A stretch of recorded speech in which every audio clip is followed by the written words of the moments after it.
Hey Simmons, good evening, Jay. Playoff time is finally here. We can throw everything that's just happened over the last 9 weeks completely out the window. That's the fun part about playoffs. It's a whole new season. Doesn't matter what your record is, but we will go over those records right now. New Prairie is 3-6, and an interesting stat you had earlier is that any game that New Prairie has not scored 35 or more points, they have lost. So it's really an offensive-heavy team in terms of scoring and trying to hold those teams down. They average defensively giving up 41 points a game. So there are some holes in that New Prairie defense. Meanwhile, Hobart comes in 7-2, 4-2 in Northwest Crossroads Conference play. As an offense, they've continued what they've done over the last several years, continue to put a lot of points up on the board, just under 36 a game.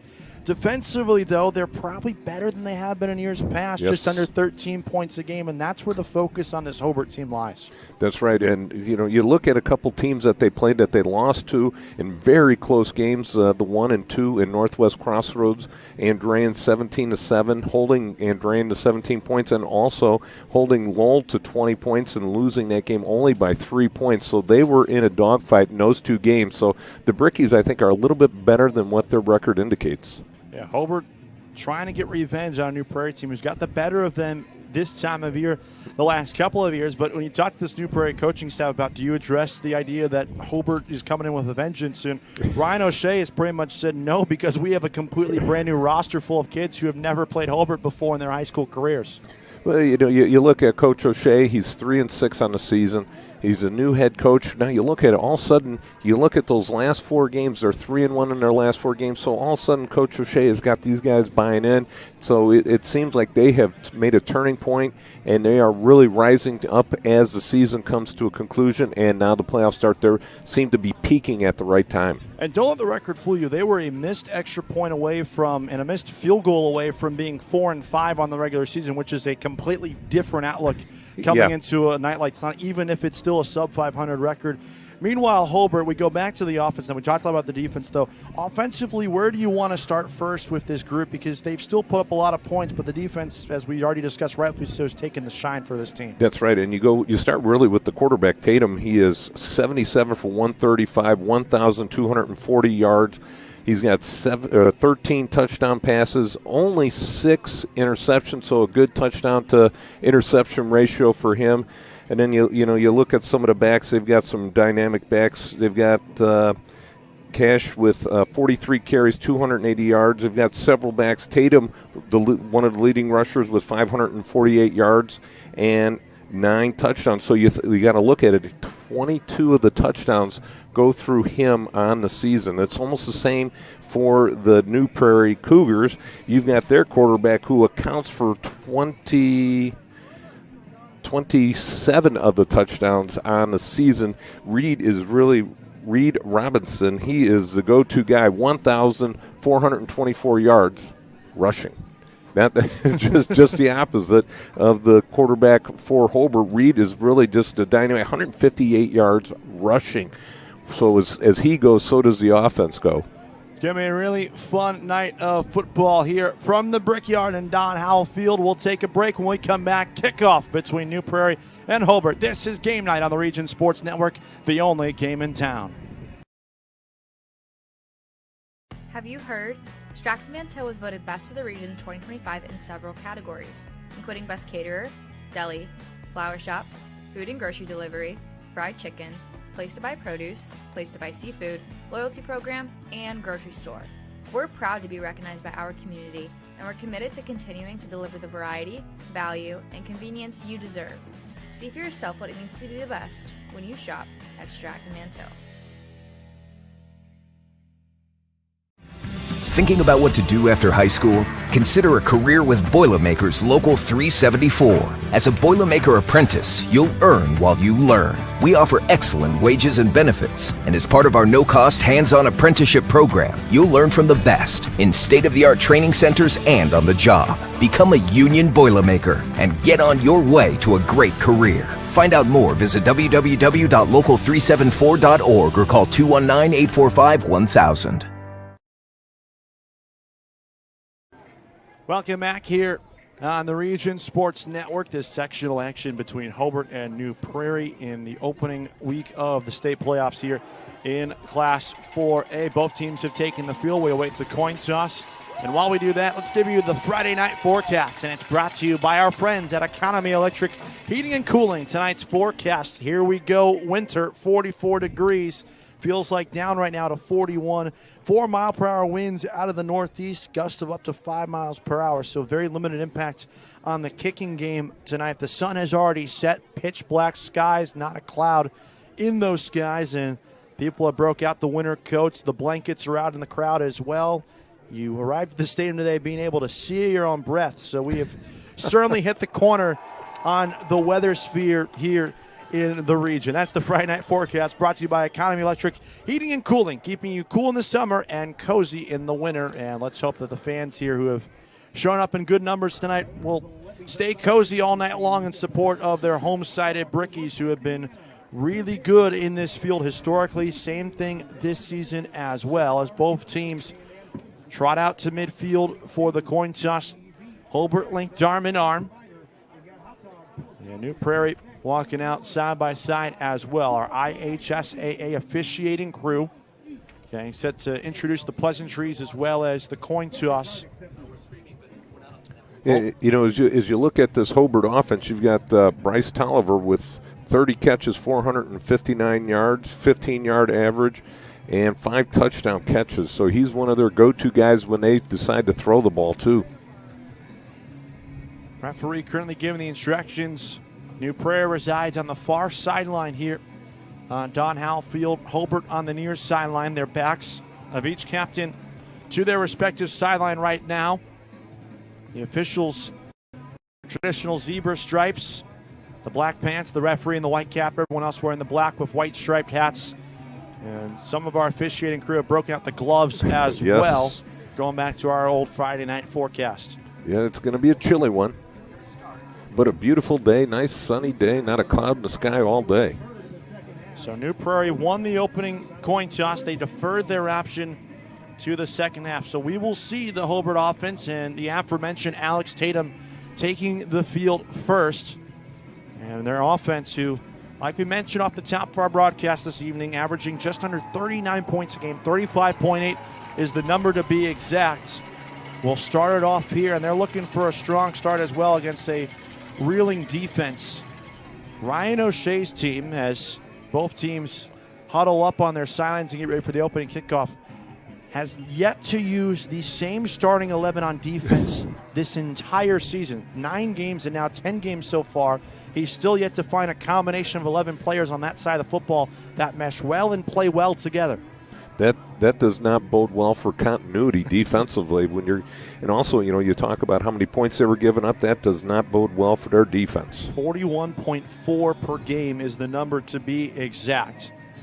And they will start first after trying to win the middle 8. We'll talk more on that as the night goes on. It's a new analytic that a lot of high school coaches are now using that's become popular in the college game. Hobart will receive the opening kickoff, moving left to right across your radio dial in the old gold helmets. Hobart Bricky gold jerseys, purple numbers, and purple pants. New Prairie moves from right to left in the old gold helmets, white jerseys with navy numbers, and white pants. This is a Quintel kickoff. This kickoff and all kickoffs are presented by Quintel Incorporated. Quintel Incorporated, handling jobs of all sizes throughout the country since 1994. You know, if you look at the New Prairie's uniforms, it sort of looks like the Navy uniforms. Logan Chalik will boot an onside kick. It's recovered at around the 43-yard line of Hobart. The Brickies do fall on it. It was a member of the hands team. It's 41. Vaughn Jones, who's a linebacker, very rarely plays on special teams for Eric Schreiber Jr.'s program, but you know, at the playoffs come around, you try different things. And that's right. New Prairie tried the onside kick. It didn't work. So now here comes Alex Tatum and the Hobart Bricky offense for the first time tonight. They have great starting field position. Like I said, they're on 43-yard line, 4 seconds in. Yeah, Hobart looks to get this ball moving and get some offensive flow going here early in this game with only 4 seconds gone in the game. A little pooch kick for New Prairie, trying to catch Hobart sleeping right there. Road team and major underdogs. They've embraced that role. First down and 10 from the 43. Tatum in the shotgun sidecar right. He gives it off to Max Pickett, running right up the middle, lowers his shoulder as he gets across the 45-yard line before taken down by a pair of New Prairie Cougar defenders. Yeah, nice job right there by the offensive line. Opening up just a simple little dive play off to the left. Get some helmets banging a little bit there, right there. Get the nerves shaken up and get this game started. 3-yard pickup, second down and 7 from the left hash. Empty set, quad stack out to the far right. Tatum pumps that way, takes it himself, running right up the middle, has a first down in a Cougar territory, spins out of one tackle, lowers his shoulder inside the 40, keeps bodies pushing with him, and he's finally dragged down at the New Prairie 34-yard line. It's our first down of the game, brought to you by Four Seasons Mechanical in Maryville. Alex Tatum, there's the legs you were talking about, and he can make a huge difference. Boy, Tatum just took that ball, did a little pump fake to the quad set to the right, tucked that ball and ran straight up the middle. His first hit was about 15 yards downfield. That was the free safety coming up. He had a 22-yard gain right there. So 1st and 10.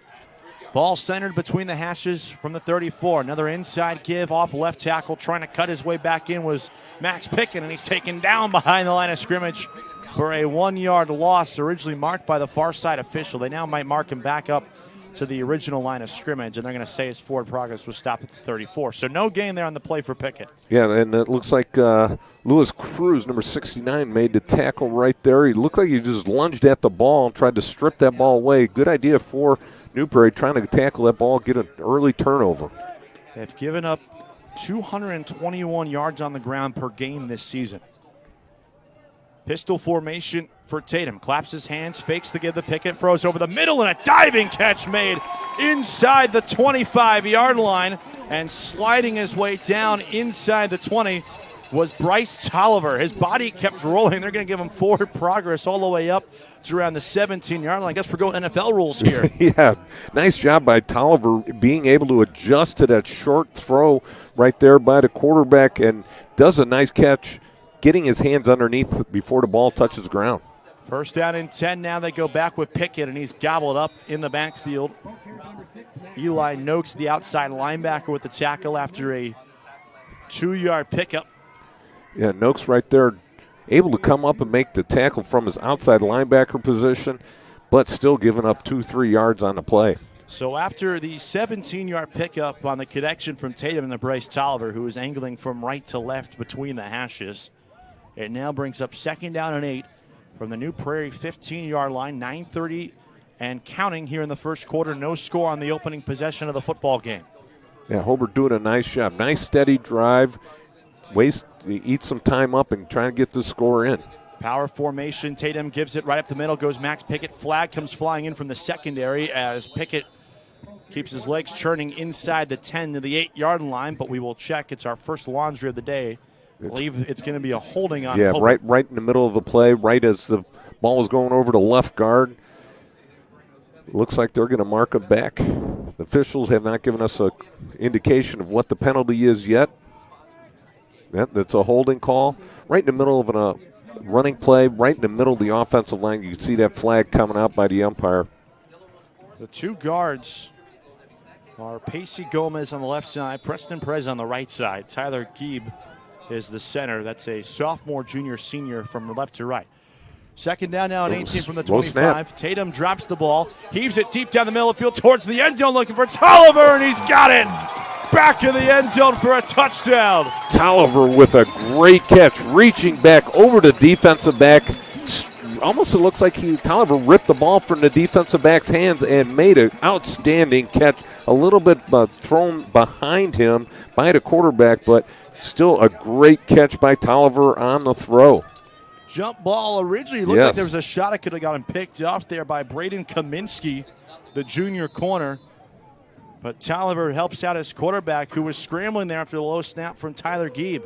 It's 6-0 pending the point after try. Peter Jonda on for the point after try. So far, he is 26 of 29 on the year from point after. Snap and spot both down. Right-footed kick end over end is through the uprights. And with 8:59 to play, it's Hobart 7, New Prairie 0. You're listening to Game Night on the Region Sports Network, the only game in town.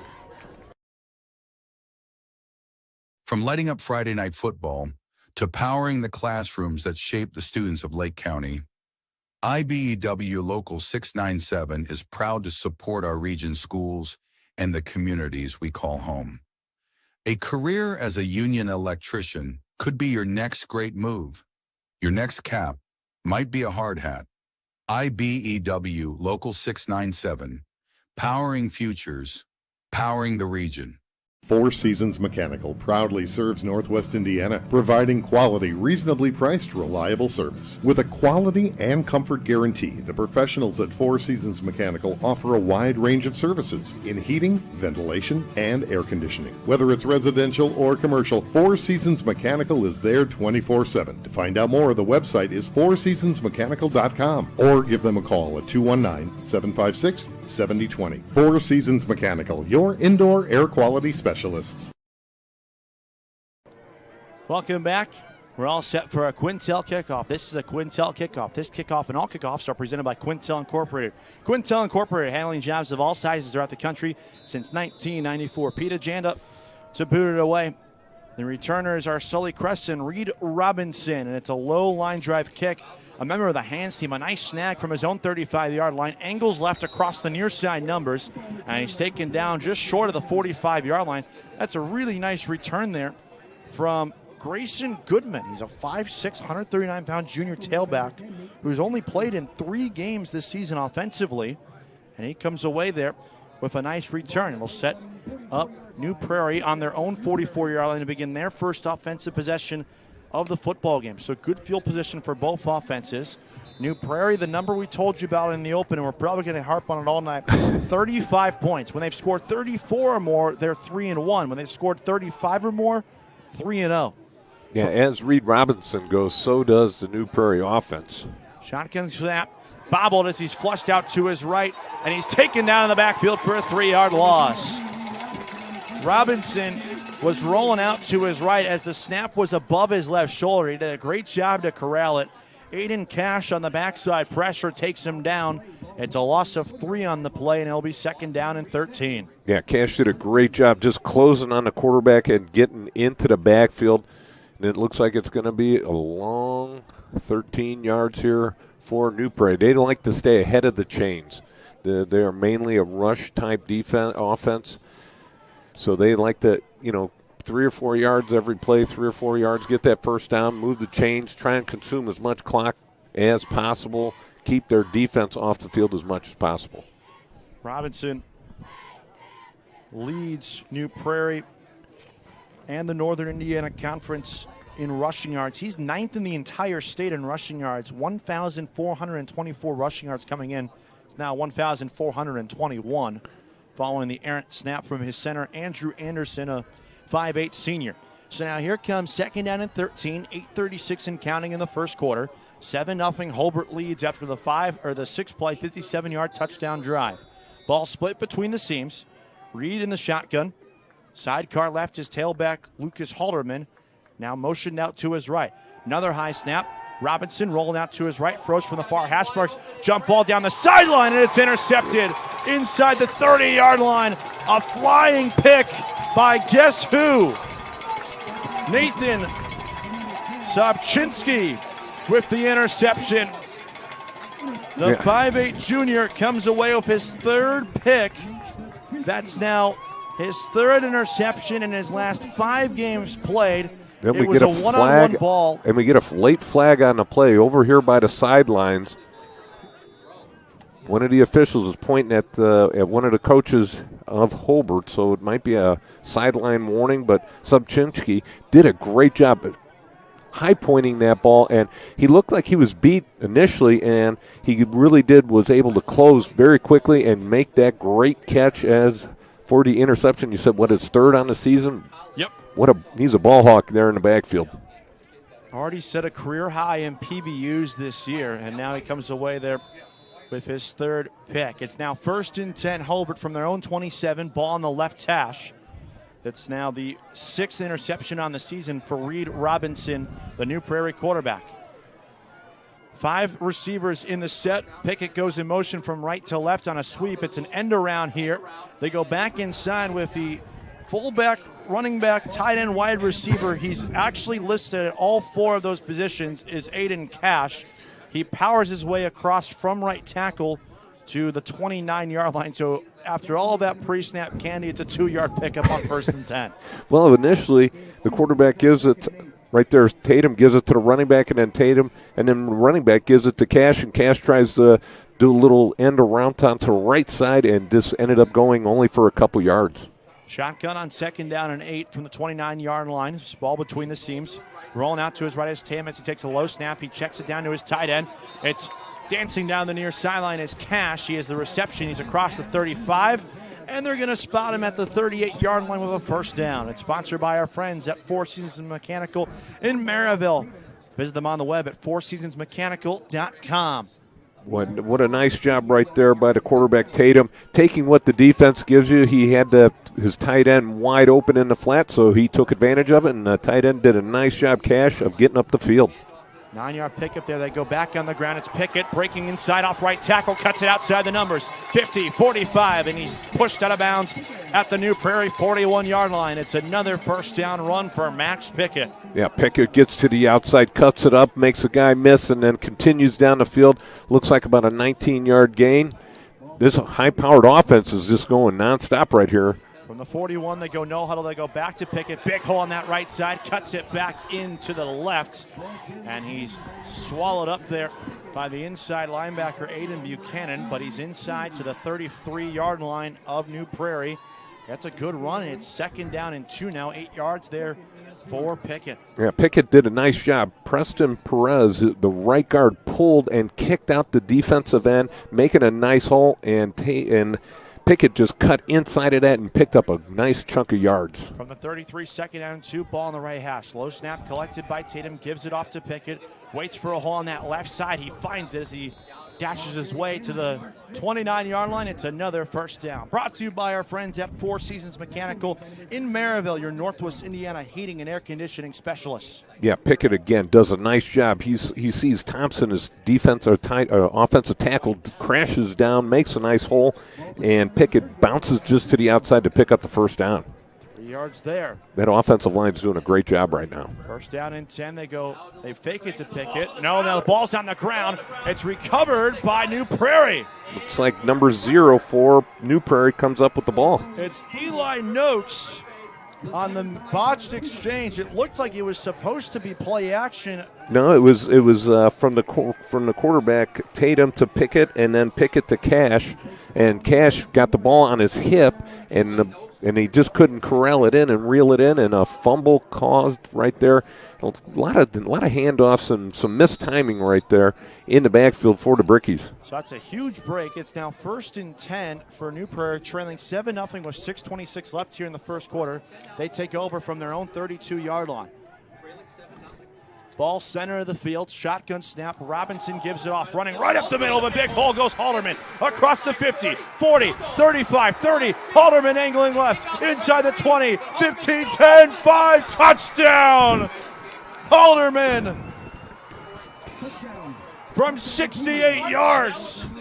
And New Prairie's an extra point away from tying the game. Well, you thought for a second there New Prairie was going to be out of this game. Hobart was putting together a great drive, a fumble, and then Halderman goes 68 yards, pretty much untouched until about the 5-yard line, and then he was able to stay on his feet and get into the end zone. Huge play for the Cougars. Halderman picks up his 3rd rushing touchdown on the season. The team's runner-up in terms of rushing yards, leader behind their own quarterback in Reed Robinson. Yeah, only a sophomore is Halderman. One of the many young guys. Snap spotted down, right-footed kick in the air, and it's through the uprights from Logan Chalik. He is now 22 of 25 on point after tries, and he knots up the score at 7 with 6:14 left in the 1st quarter. So there we go. Points off turnovers. New Prairie leading that battle 7-0 so far on a one-play 68-yard drive capped off by Halderman's 3rd touchdown on the season. Make sure to check out the IBEW Local 697 electrifying plays from this week's football action. Visit regionsports.com, Facebook/RegionSportsNation, or on Instagram. The electrifying plays presented by IBEW Local 697. IBEW Local 697, the Electrical Professionals. Yeah, that's definitely going to be one of those plays right there. We got two great plays. Tolliver with his behind over the head catch, and now Lucas Haldeman with a 68-yard run, one play, 68-yard drive. You got to like those kind of drives, right? Efficiency. Yes. It's the name of the game, and Ryan O'Shea talked about how his team, even though it's stressful for him, has enjoyed and is comfortable playing in shootouts. And so far here, an early track meet forming, 7-7 with 6:14 left. New Prairie moving from right to left, set for a Quintel kickoff. This kickoff and all kickoffs are presented by Quintel Incorporated. Quintel Incorporated, handling jobs of all sizes throughout the country since 1994. Chalik to boot it away. Bryce Tolliver, Nathan Sopchinski on the receiving end. It's a high end-over-end kick coming up to lay claim to it at the 15-yard line. Is Tolliver angling right side, steps to the tackler at the 25-yard line, and he's finally taken down by 3 Cougars at the 28-yard line on the Brickies side of the field. Well, this will be the worst starting position for either team so far tonight. This is the first kickoff we've seen go deep. After I want to say that opening kickoff was an attempted onside kick. Yes, that it was. Bounced too high, and then we had the squib kick there following the touchdown from Jandis. Now 1st and 10 from their own 28-yard line starts the next Hobart drive. They got all the way up to the 29-yard line before they fumbled the football to end their last possession. 1st down and 10. Clapping his hands and taking a shotgun snap is Tatum. He gives it off to Tolliver. Big hole on that right side. Or check that, Max Pickett rather. Tolliver with pre-snap motion. Pickett's all the way down across the 36-yard line. They're going to spot him at the 37, I want to say, from our vantage point up here in the broadcast booth. Yes, they are 9 yards there on 1st and 10. Yeah, nice job, Hobart, right there, doing an unbalanced offensive line to the right side and outmanning them at the point of attack. And a nice job, nice run right there, 2nd and 1. Play action. Tatum takes a shotgun snap, flushed out to his right. He'll check it down and Pickett in the backfield. Breaks out of one tackler as he angles towards the near sideline, and he's going to be spotted down inbounds. But I believe it's going to be for no gain. Yes, he is. So yeah, it's going to be 3rd down and 1. Big conversion down for the Brickies. That's a really nice job by Pickett to get back to the line of scrimmage, too, because that play was broken up very quickly. Yeah, good swarming defense by the Cougars. So now here comes 3rd down and 1. 5 minutes and 5 seconds remain in the opening quarter. We're tied at 7. Ball on the right hash. Tatum in the gun. 3 receivers out to the far side behind the hash marks. They give it back off to Pickett. Waits for a hole behind the left guard, and he powers his way forward across the 40. And he's finally taken down by the ankles at the 44-yard line. It's a 1st down. Brought to you by Four Seasons Mechanical in Maryville, your Northwest Indiana heating and air conditioning specialists. Again, nice job, Pickett. Waits for his right guard to pull across the formation as Preston Perez pushes out the defensive end, and Pickett cuts inside of it and picks up that key 1st down. 6 yards. It's now 1st and 10 from the 44-yard line. 4.5 to play. Low snap again. Tatum fakes to Pickett. Flushed out to his right. Going to take a deep shot. Down the right. Hash marks looking for Tolliver. He overshot him. And we got a flag on the play. It was in the area where Tolliver, as well as the corner for New Prairie, that is Sully Crescent coverage. The flag is down at around the 22-yard line. Yeah, it looks like Tolliver was trying to make a cut to the outside, and Crest got right in his way, so it's going to be a pass interference call on New Prairie. So it's going to be a 15-yard foul. And that should put about the Hobart 41-yard line. It will. They'll spot it there, so it'll be 1st down and 10. After the penalty on Sully Crest, they don't ask the numbers, but we can tell you it was Sully Crest who committed the foul. It was one-on-one coverage down the far sideline. Clock now at 4:27, tied at 7. Ball just to the right arm of the Hobart Bricky logo. It's an inside run again for Max Pickett. Breaks out of one tackle, and he's finally taken down. Reed Robinson, the quarterback, brings him down after a minimal pickup. They're going to give him about 5 yards. Yeah, again, Pickett does a nice job following his blockers. He had Cash, the tight end, coming across the formation and leading up into the hole and making a nice block.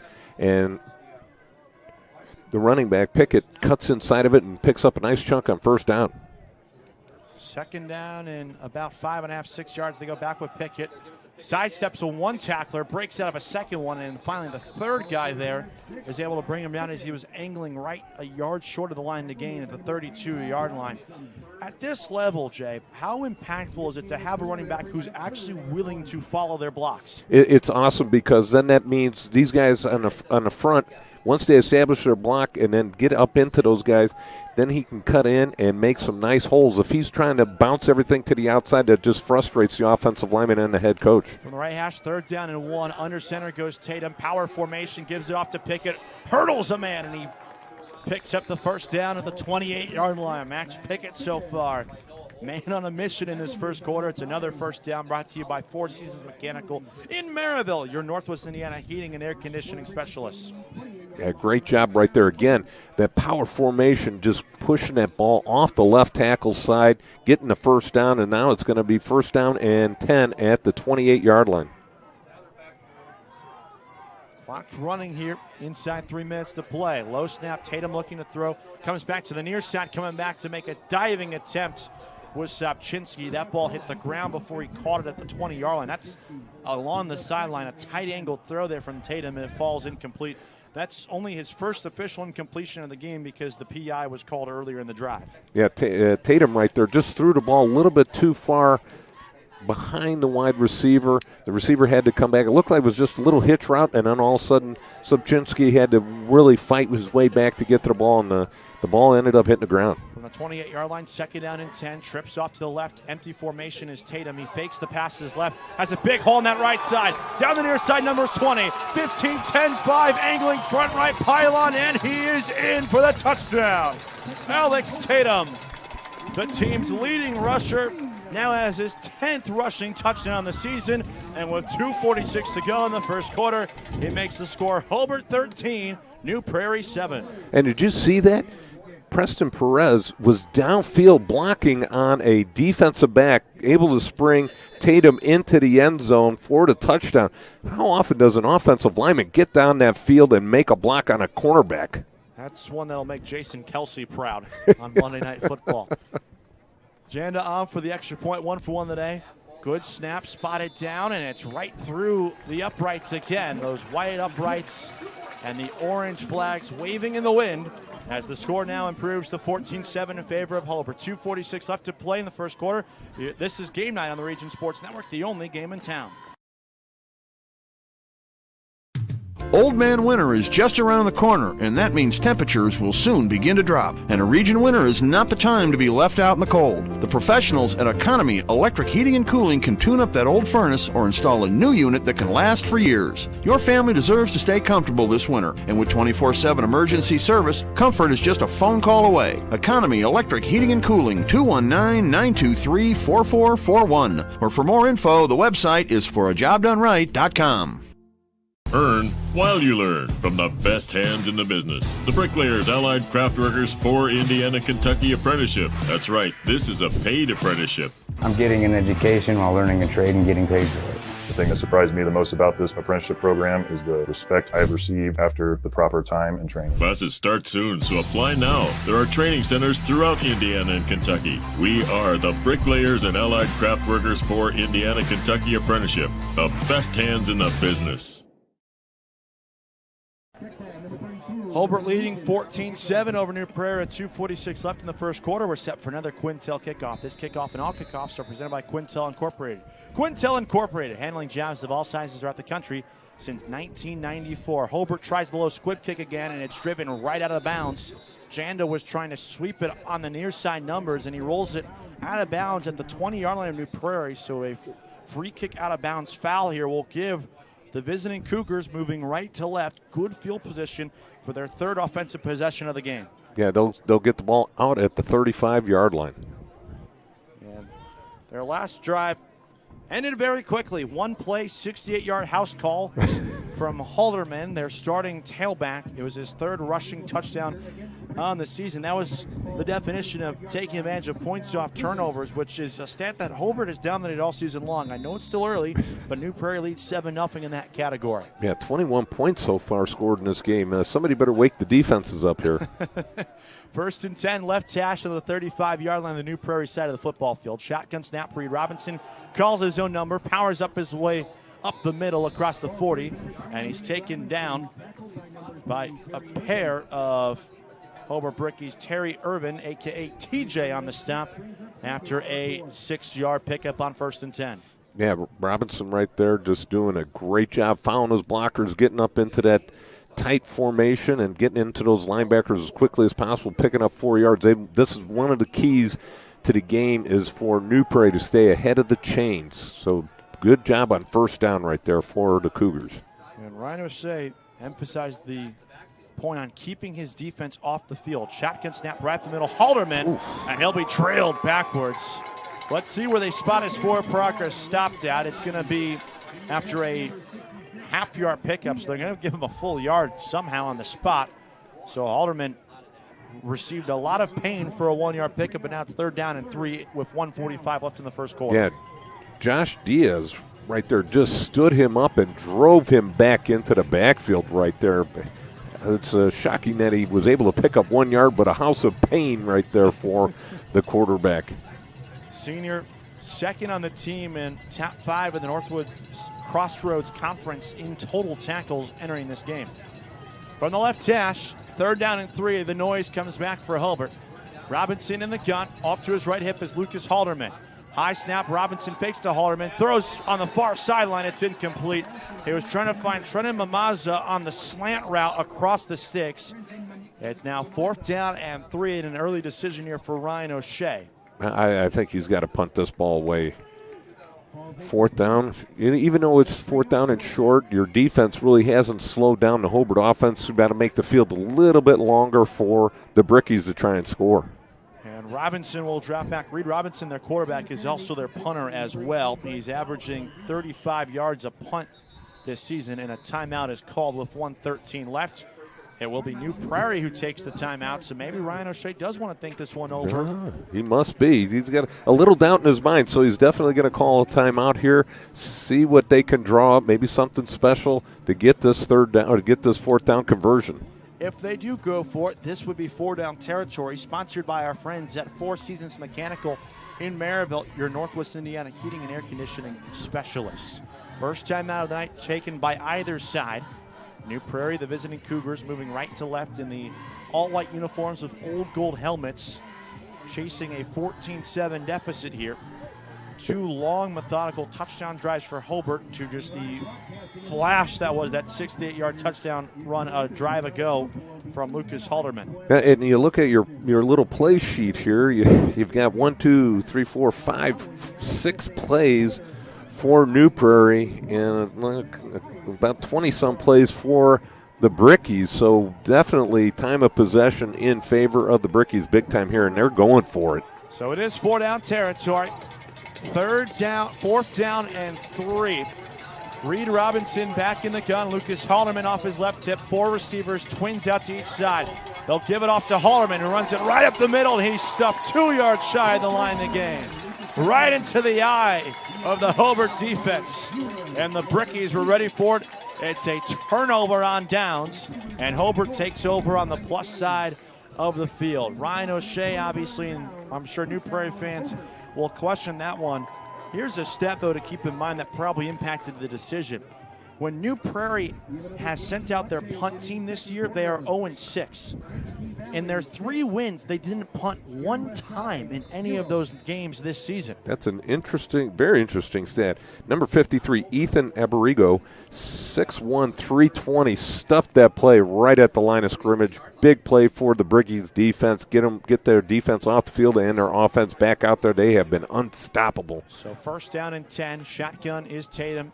Gives it off, Pickett again, has a big hole around left tackle, cuts it back in between the seams, inside the 35, and he's all the way down to the 32-yard line.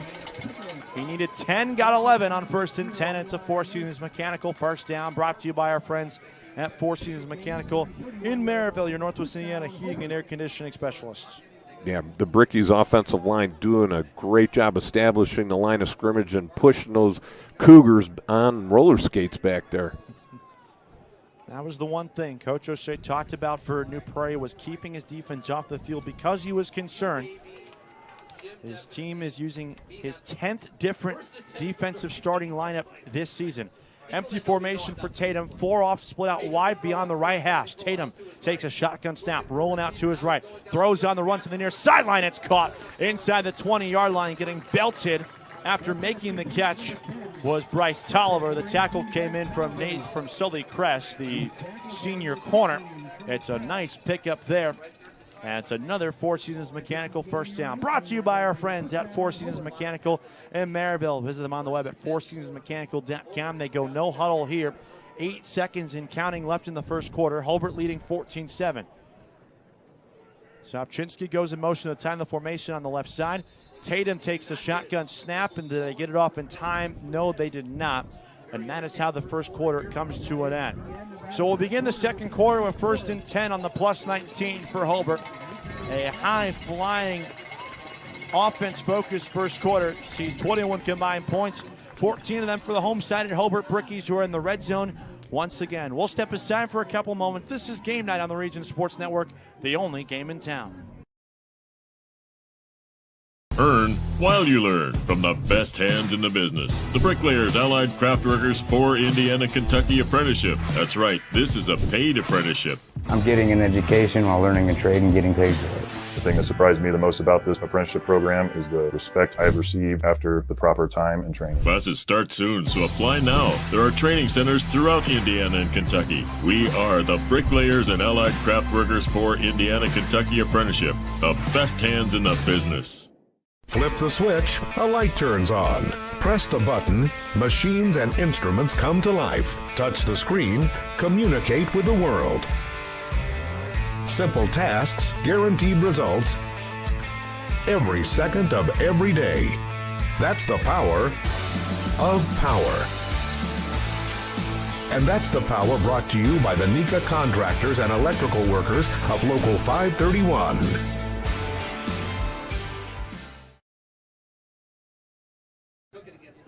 Welcome back. First down and 10 on the 19-yard line on the plus side of the field for the Hobart Brickies, leading 14-7 as we begin the second quarter here on the Region Sports Network. In the Class 4A sectional round of the playoffs, Hobart, the higher seed on their home field. First down and 10. They're in the red zone for the second time in this football game. Play action. Tatum taking a shot down the seam. Jump ball. It's incomplete. Tatum had a wide open man in Stephen Miller, and great late pursuit from the free safety Noah Oberle to break it up. Yeah, Noah Oberle closed really quickly on that play and was able to get a hand up just at the point of attack and was able to deflect the ball away. Nice job by the defensive back right there.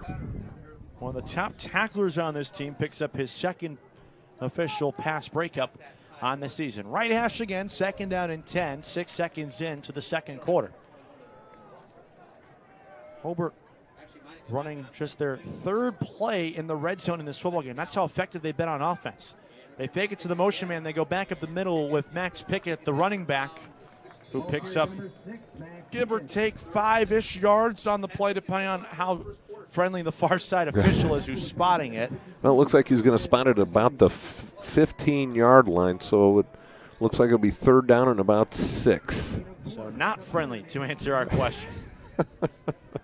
But Hobart, again, doing a nice job with this offensive line. 3rd and 6 is no problem the way their offense has been clicking. And if they get it 4th down and 1 or 2, I think they'll go for it. 3 receiver set, 2 to the left side, wide of the numbers. Tatum in the gun. Tolliver goes in motion, gives it to the motion man on a fly sweep. Tolliver trying to turn the corner. Inside the 10, cuts outside, dives for the left pylon, and he's in. Touchdown. Well, what a great job right there, diving for the corner of the end zone and gets it, just knocks down the pylon right there to get the ball inched in the very corner of that goal line. 15-yard run, and now it's 20-7 pending the point after try from Peter Janda. Sobczynski right there does a great job getting that, and he sees it blocking, sealing off to the inside, so he bounces it all the way to the outside and gets it in. Janda The right-footed strike after a good snap and a good hold is through. So 21-7 in favor of Hobart, 11:08 to play in the second quarter. We'll step aside. This is Game Night on the Region Sports Network, the only game in town.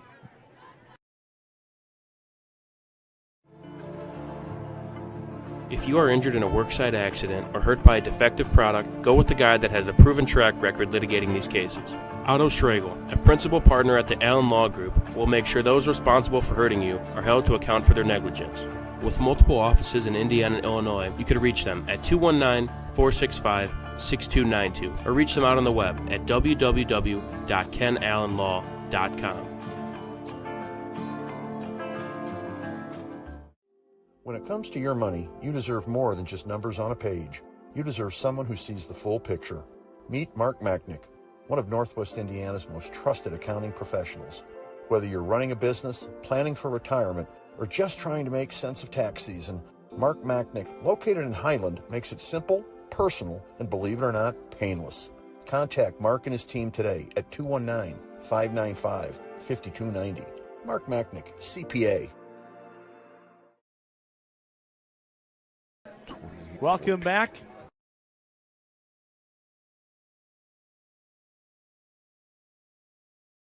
Sectional Indiana State football playoff game. Hobart to kick it away with Peter Jana. This is a Quintel kickoff. This kickoff and all kickoffs are presented by Quintel Incorporated. Quintel Incorporated, handling jobs of all sizes throughout the country since 1994. Reed Robinson, the quarterback, will return it from his own 15-yard line. Blockers out in front as he cuts it outside the left hash across the 25, and he's dragged down shy of the 30-yard line. So good field position here for New Prairie to begin their third possession of the football game, and they've only ran 7 plays through now a quarter and change.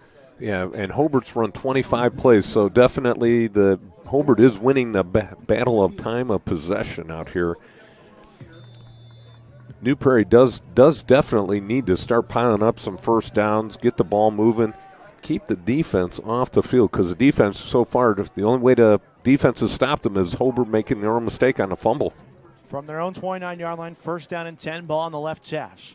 Robinson takes a shotgun snap, calls his own number, cuts it outside, bounces off one tackler, and he's finally pile drive to the ground by 3 different defenders. First guy there, TJ Irvin. He's listed as the bandit. They run with multiple nickel backs, and it's going to be a 1-yard loss there for the quarterback and the team's leading rusher, Reed Robinson. Yeah, Reed Robinson tried to bounce that to the outside, and just great pursuit by the Brickies right there, not allowing him to cut it up the sideline. So it'll be second down and 11 inside 10 minutes and 30 seconds in the second stanza. Ball still on the left hash. 4 receivers, 2 to each side. Robinson in the gun. The featured tailback is Lucas Hallerman off to his right. Now motions off to the left tip of the quarterback. Claps his hands, takes a numbers high snap, fakes the pitch to Hallerman, runs it right up the middle, and he's taken down at the 30-yard line. The eye of the storm was there. That's Diaz and Von Jones, the 2 upperclassmen linebackers on this Hobart Brickies squad. 2-yard pickup brings up third down and 9. Yeah, no room for Robinson to run in between the tackles. He's tried to the outside, he's tried to the inside. Now they're going to do something that they're not very comfortable with. They're going to get third down and 9. They're going to have to try and throw, and Robinson has looked less than impressive when he's had to throw the ball. 5 touchdowns to 6 interceptions on the season. Entered the night with only 600 passing yards in the entire regular season. Third down and 9. 4 receivers, trips up to the right. Shotgun snap for Robinson. Climbs the ladder, pressure coming. He gets across the line of scrimmage, and he's dropped after just picking up 1 yard on the play. Yeah, Hobart on that play defensively rushes 4, has a spy, a middle linebacker just sort of sitting about 4 or 5 yards downfield, and watching the quarterback and the defensive backs go man-to-man coverage. Great coverage downfield. That's one of those coverage sacks by the secondary.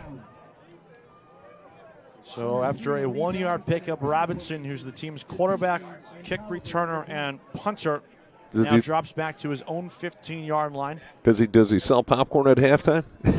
He might have to at this rate. High end over and boot with the right foot. Drops inside the 45. Sobczynski will field it from his own 40-yard line, angling left down the sideline, 40, 35, 30. Stays his feet, and finally Robinson plugs him out of bounds inside the near 25-yard line at the 23.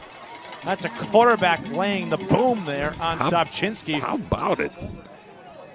Good return, though. One of the best tacklers out there on the team. Robinson finally gets to come off the field after punt. Oh, they got a flag somewhere on the play. I see the referee indicating there was a holding on the play. So let's see where they are going to spot the ball. That would negate what, as it stands, is a great 37-yard return from Sobczynski. So it looks like they're going to mark it from about the midfield area, right on the Hobart Bricky symbol.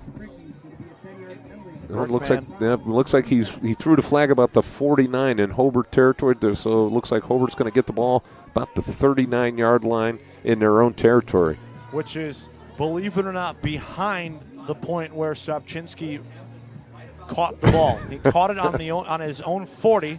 So they will start now 1 yard shy of where his great 37-yard return began, from the right hash on their own 39-yard line. It's first down and 10. So far, the Hobart offense has run 25 plays. They have 3 different scoring drives, one of 6 plays, one of 8, and one of 5. 8 minutes and 30 seconds on the dot remaining in the first half. New Prairie won the opening coin toss to further option of the second half.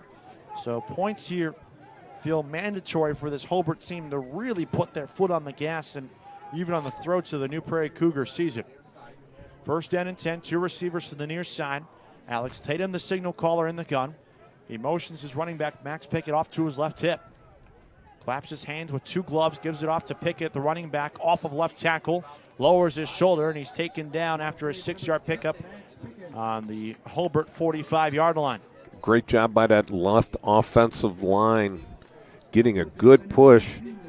The running back right there, he didn't get hit until he was about 4 or 5 yards downfield. Pickett's got to love this offensive line. He's gonna pat those guys on the back after tonight. Boy, he is picking up chunk yards. Get ready to buy steak, young man. Second down and 4 from the 45. It's an end around here. They go back to Aiden Cash, the tight end, who lowers his shoulder, keeps his legs churning. He drags 3 defenders with him to midfield for the first down. Cash does a great job. This time they secure the handoff from Tatum to Cash. And Cash right there, just like you said, is dragging guys down the field. He needed 4, he got 5 as he began his journey from the left to the right side of the field. First down and 10 from midfield. 7:35 and counting. Play action, Tatum, deep drop back, going to take a shot down the left sideline. Low-on coverage, it's caught inside the 15. Stephen Miller dragging defenders with him all the way to the goal line, and he broke the plane. Touchdown. Remarkable run after the catch by Stephen Miller. Stephen Miller, great job on the catch. He was the only one that adjusted to the ball. The defensive backs for New Prairie did not find the ball up in the air, and Miller was able to adjust, come back to the ball, split the defenders, and able to another guy dragging a New Prairie defender into the end zone. He caught the ball around the 18-yard line, broke through 1 tackle, then dragged 1 defender and then a late defender from about the 10-yard line all the way to the goal line, where he finally dove for it.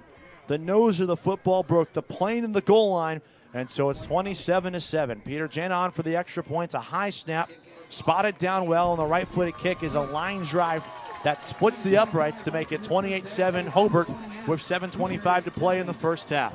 Make sure to visit regionsports.com, Facebook/Region Sports Nation, Instagram, and Region Sports Network's YouTube for this week's Home Improvement Top 10, presented by Enigenberg Exteriors. Enigenberg Exteriors, for all your home's exterior needs, visit ebergexteriors.com. Yeah, what a great job right there. That could be one of our plays of the game. A 50-yard touchdown pitch and catch from Alex Tatum to Stephen Miller. It's Miller's now team-high 5th touchdown reception in 2025. Yeah, don't forget, stay tuned. After the game, we will be naming the Proud Union Play of the Game, presented by Ironworkers Local 395, to find out how to how you can become a union iron worker. Visit ironworker395.com, and that's one of the plays that we'll be trying to figure out. And there's so many great plays in this game so far. The Brickies are putting on an air show. Saxon Alley, our producer, is going to have to chime in and probably be a tie-breaking vote on a couple of these discussions that we'll have throughout the course of the night. And what was the distance on that pass? 50 yards on that pitch and catch. It was a 3-play, 59-yard drive to make it 28-7. We're set for another Quintel kickoff. This kickoff and all kickoffs are presented by Quintel Incorporated. Quintel Incorporated, handling jobs of all sizes throughout the country since 1994. Reed Robinson will give way to Sully Kress with a big hole in that left side, 30, 35, 40. Kress is finally dropped down by two defenders at the 43-yard line. They're on their own side of the field, but it's the best return of the day for this New Prairie offense and Sully Kress, who is one of the best kickoff returners in the entire state of Indiana. They've been avoiding him all night. They finally kick it to him, and you see why they've been avoiding him. Yeah, from now on, I'm squib kicking. You don't want the ball in that guy's hands in the open field. He's very elusive, and when he gets the ball in his hands, he accelerates. First down and 10 from the 42, left hash, 7:17 to play, 28-7, New Prairie trails. Shotgun snap for Reed on a design quarterback run, stuffed right up the middle, tried to bounce it back out to the left, and he has no success. No gain on the play, and you can give that a team tackle, but I think Josh Diaz was the first guy there, the inside linebacker. Well, it was a host of brickies right there. The brickies put up a brick wall on that play, no pun intended. They're near the brick man at midfield. There's a brick on the plus 45, so they got inspiration from that, I guess. Second down and 10, still on the 42-yard line on the minus side of the field. Left hash, Robinson, beg your pardon, takes a shotgun snap. Pressure comes, he's forced out to his right, rolling outside the right hash, he'll call it himself, and he dives across the 50, and he's to the 48-yard line with first down yardage. A 10-yard run there from Reed Robinson, and it moves the sticks for another Four Seasons Mechanical first down. Hold on. Don't get too excited about that.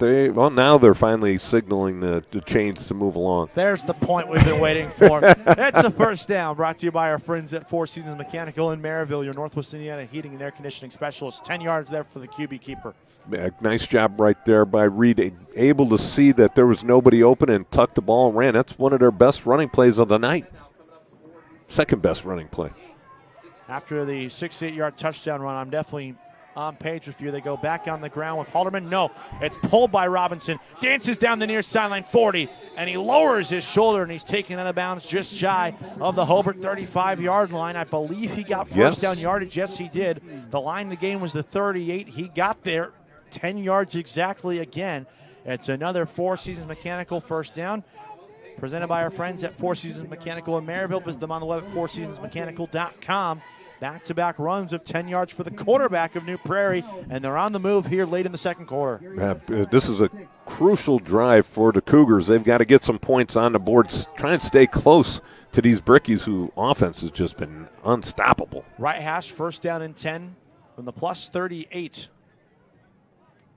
Robinson takes a shotgun snap, pulls it from Halderman, rolling out to his right, bounces outside the 35. And he's taken down at around the 32-yard line. There was a late hit.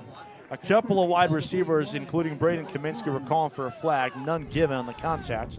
But another good first down run there from Reed Robinson. Yeah, Kaminsky did a nice job blocking his defensive back that was on him. He turned his defensive back shoulders to the inside, and Robinson was able to read it, bounce it to the outside, and pick up a nice job on first down again, staying ahead of the chains, 2nd and 5. Robinson on this drive has had 4 run plays for now a total of 25 yards. Second down and 5 from the 32-yard line. Ball still on the right hash, trips off to the right. Robinson in the gun, Halderman off his left tip. It's a high snap. Robinson slips at the 35, and he's taken down at the 34-yard line. It's a 3-yard loss. The tackle made by Logan Peters, the senior end. And one of the things I've seen going on tonight is that the snap from the center has just been all over the place, and that's really throwing Robinson's timing off in the backfield. So now it's going to bring up third down and long.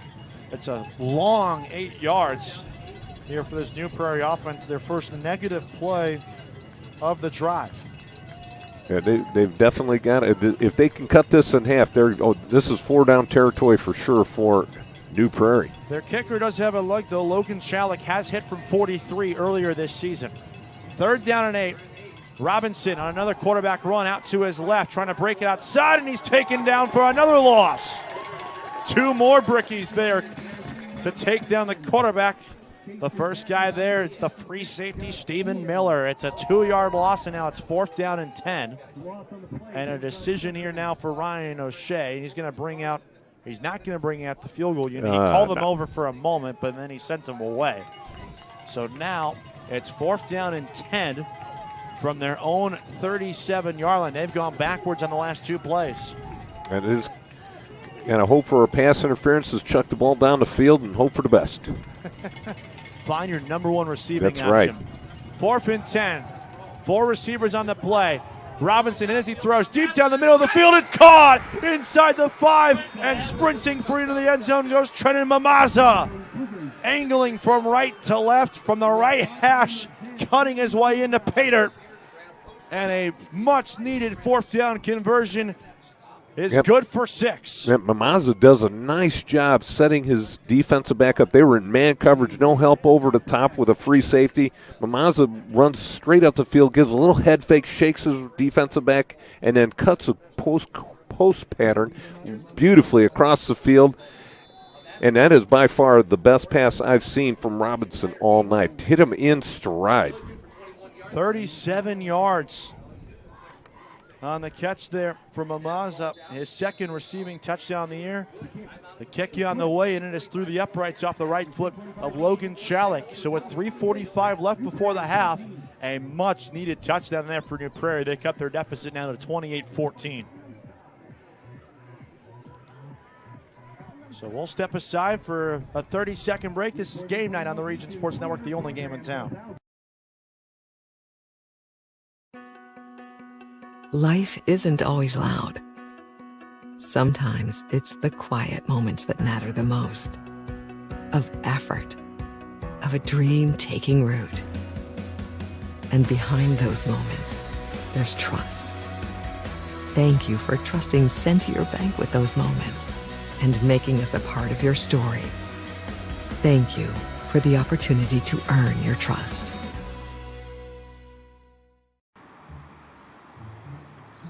At Blyce, we're used to having the athlete shop at our store. Down, sit, put. But sometimes they get carried away.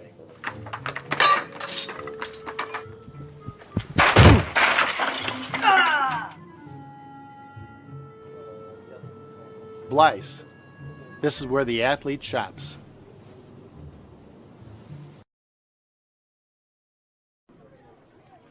(28-14), Hobart leads with 3:45 left, receiving this Quintel kickoff from Logan Chalik.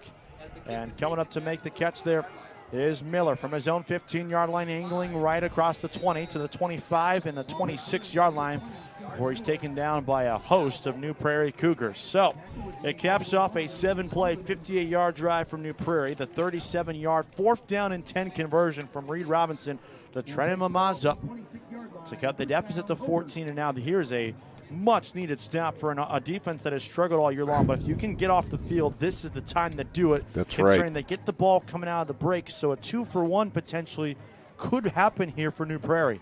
Yeah, definitely. Hobart's got it, and Hobart's got plenty of time. They've got 3:39 and all 3 timeouts, so they can easily put a drive together, punch in a score before half. From their own 26-yard lines, their next drive begins from the left hash.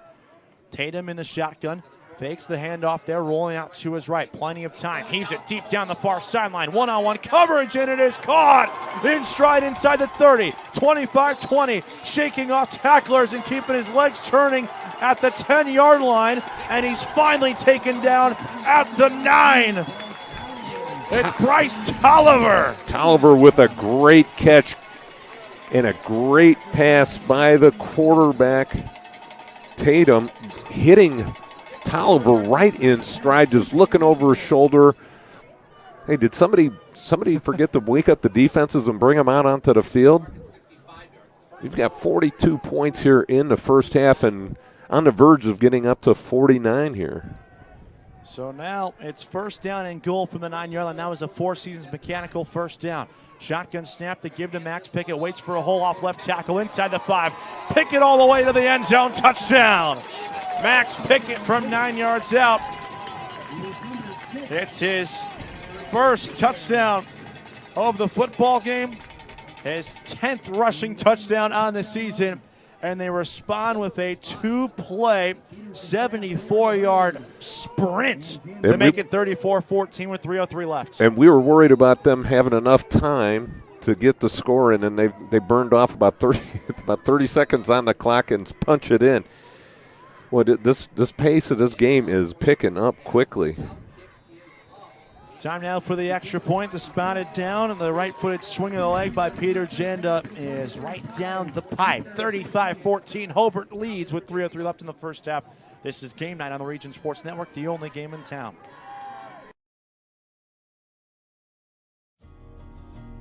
At American Testing Services, based in Hobart, Indiana, we specialize in NDT drone inspections and heat treatment services for local mills, fab shops, and facilities across the country.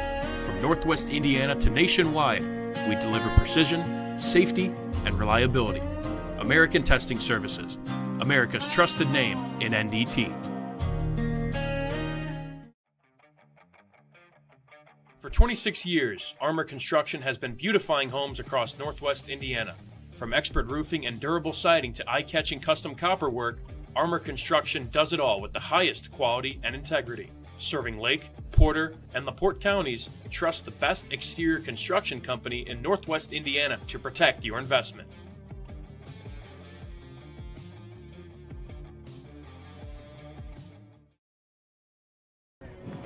Welcome back. So Game Night on the Region Sports Network continues here from Don Howell Field at the Brickyard. 35-14. Hobart leads. 3:03 left. New Prairie to receive after the 2-play, 74-yard touchdown drive that only lasted 33 seconds from the Hobart Brickies. Moving from right to left, this is a Quintel kickoff. This kickoff and all kickoffs are presented by Quintel Incorporated. Quintel Incorporated handling jobs of all sizes throughout the country since 1994. Sully Crest will come up to the right side numbers and will take it from the 12. He'll change direction and then head to the 20-yard line. Evades a couple of tacklers, 25, and he's taken down at the 27-yard line. Way outside, beyond the far side numbers. Talk about a total change of direction from Sully Crest. And it'll be first down and 10 on the minus side of the field for New Prairie. They'll spot it from their own 26-yard line to begin a now must-score drive for a team that finds itself chasing 21 points again after they had cut the deficit to 14 37 seconds ago. It seems like they've been chasing 21 points all night long. 49 points in the first half, and that's not even close to some of the scores we'll be going over at the half. Make sure to stay with us all night long here from the Brickyard. First down and 10 from the 26. Lucas Halterman gets the call right up the gut of the defense, and he's taken down after a 2-yard gain. And Eric Schreiber Jr. burns his first time out of the night. We'll step aside for 30 seconds. This is Game Night on the Region Sports Network, the only game in town. Located in the heart of downtown Indianapolis, the newly renovated Hampton Inn is within walking distance to over 30 restaurants and attractions, including Lucas Oilfield and Gamebridge Fieldhouse. Hampton Inn has much to offer, including a hot breakfast, high-speed internet access in every room, as well as a fitness center. Why wait? Make your reservations today. Call 317-261-1200 or make them on the web at hamptonin3.hilton.com. Hampton Inn, Indianapolis, downtown. Family owned and operated since 1969, Holiday Rent-A-Car offers a wide variety of newer model cars, vans, and SUVs.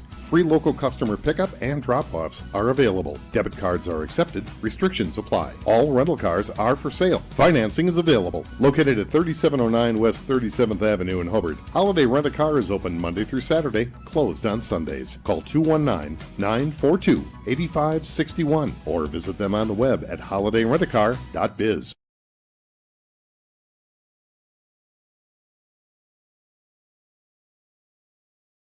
In front of New Prairie, the New Prairie Cougars with the ball on their own 28-yard line.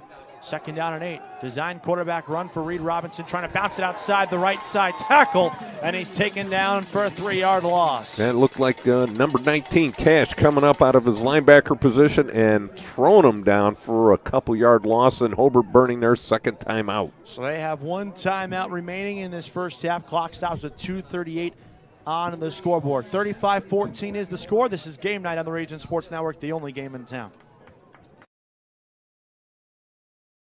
Have you heard? Stratford-Mantell was voted Best of the Region 2025 in several categories, including Best Caterer, Deli, Flower Shop, Food and Grocery Delivery, Fried Chicken, Place to Buy Produce, Place to Buy Seafood, Loyalty Program, and Grocery Store. We're proud to be recognized by our community, and we're committed to continuing to deliver the variety, value, and convenience you deserve. See for yourself what it means to be the best when you shop at Stratford-Mantell. Thinking about what to do after high school? Consider a career with Boilermakers Local 374. As a Boilermaker apprentice, you'll earn while you learn. We offer excellent wages and benefits, and as part of our no-cost hands-on apprenticeship program, you'll learn from the best in state-of-the-art training centers and on the job. Become a union Boilermaker and get on your way to a great career. Find out more, visit www.local374.org.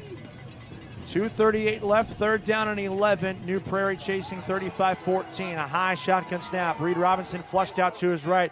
Throws back across his body to his left, and coming up to the 30-yard line to make the catch is Coulter Smith. That's just his 4th reception on the season, and that's his first catch, by the way, since September the 5th in a road contest against South Bend St. Joseph. It only picks up 4 yards on the play, so it'll bring up 4th down and long, and so Ryan O'Shea will bring out the punt unit. And as they do that, the clock stops at 2:28 as Hobart burns their final timeout of the half, trying to get points as New Prairie won the coin toss before the kickoff and to further action, so they'll get the ball to start the second half. Be sure to stay connected with all things Region Sports by supporting and following us on social media. We're always active on YouTube, Facebook, Instagram, X, and online at regionsports.com. Celebrating over 25 years, we're proud to still be the only game in town. So 4th down and 6. They're going to get about a 5-yard pickup there. Coulter Smith's first reception since the second week of the season. Yeah, gutsy call by the New Prairie coach, because he got it completed. If it was incomplete, that would have stopped the clock, saving Hobart a timeout. So good call to try and go for the first down, but like I said, gutsy call, made the completion, but they came up a little short. New Prairie offensively, it's just like they just seem to be scoring on the big plays, not putting a whole lot of offense on the field in terms of sustained drives. So it's 4th down and 6, 2:28 to play here in the first half. Sopchinski back deep to receive on his own 35-yard line. Standing on his own 17-yard line is the punter and quarterback Reed Robinson. It's a high snap, and they fake the punt, and the throw is incomplete. Diving across his body was a backup tight end for this New Prairie side. A man who's not even on the depth chart.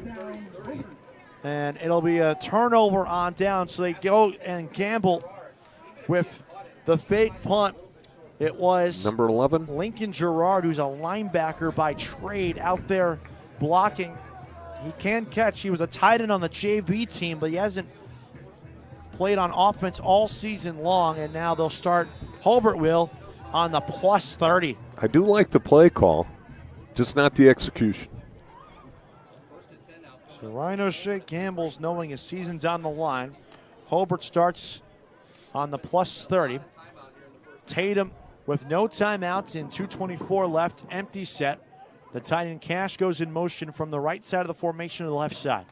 Tatum claps his hands, takes a face mask, high snap, throws to the near sideline. It's caught, a slanting man and Bryce Tolliver, and he'll be taken down at the 26-yard line. Clock still running.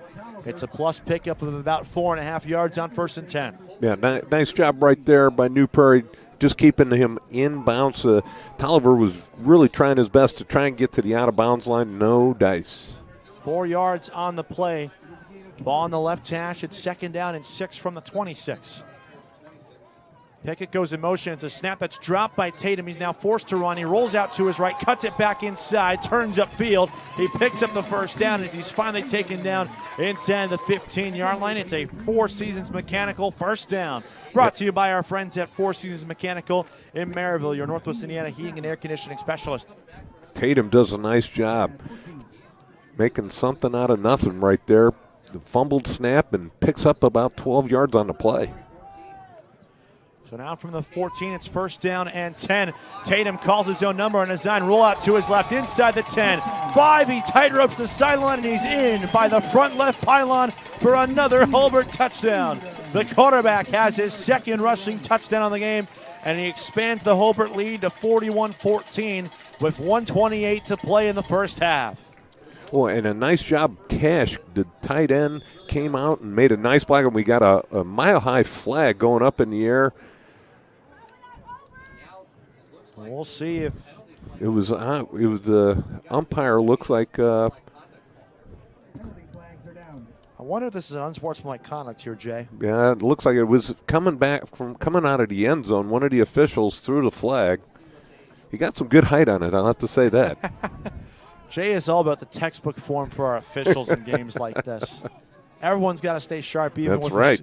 a scoreline this lopsided. A possible 28-point lead here, pending a point after try coming up from Peter Janda, the kicker, who came in 26 of 29, and he's certainly worked out that right leg of his with all the point afters and kickoffs he's attempted in this football game. As the referees sort this out, remind you to stay with us here. Halftime show coming up next. Jay and I will break down the first half, give you some scores from across the region and the state as sectional and playoff action has officially begun on this late Friday night in October. And we'll break down and give you the keys to the second half. That's all coming up next here on the halftime show on the Region Sports Network. And let's see, Coach Schreiber's going to change it up there. It looked like they are. It's an unsportsmanlike conduct on Now, Hobart. well, was it after the play? I think it was after the play. I think they originally told it was an unsportsmanlike on New Prairie because Coach Schreiber sent his offense back out onto the field, and now he's awaiting an official ruling from the officials, and it is going to stay with a Hobart penalty. So now I believe they are going to drive Hobart's kicking unit back out of the field for a now incredibly long point after try. Let's see, the ball will be spotted at the 18, so a 35-yard extra point. Janda's long, by the way, this season is 29, and that was a field goal. This is an extra point from 35 coming up here.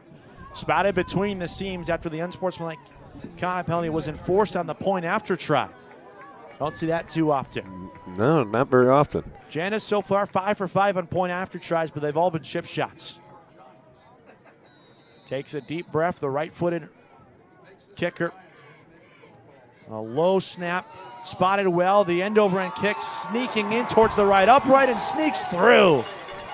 So if it was a field goal, it would have been the longest field goal on the season for Peter Janda. Instead, it's just an incredibly long point after try to make it 42-14. Hobart out in front of New Prairie with 78 seconds left in the first half.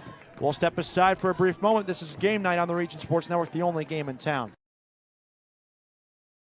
From lighting up Friday night football to powering the classrooms that shape the students of Lake County, IBEW Local 697 is proud to support our region schools and the communities we call home.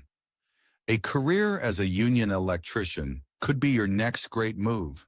Your next cap might be a hard hat. IBEW Local 697, powering futures, powering the region. Four Seasons Mechanical proudly serves Northwest Indiana, providing quality, reasonably priced, reliable service. With a quality and comfort guarantee, the professionals at Four Seasons Mechanical offer a wide range of services in heating, ventilation, and air conditioning. Whether it's residential or commercial, Four Seasons Mechanical is there 24/7. To find out more, the website is fourseasonsmechanical.com or give them a call at 219-756-7020. Four Seasons Mechanical, your indoor air quality specialists. 1:28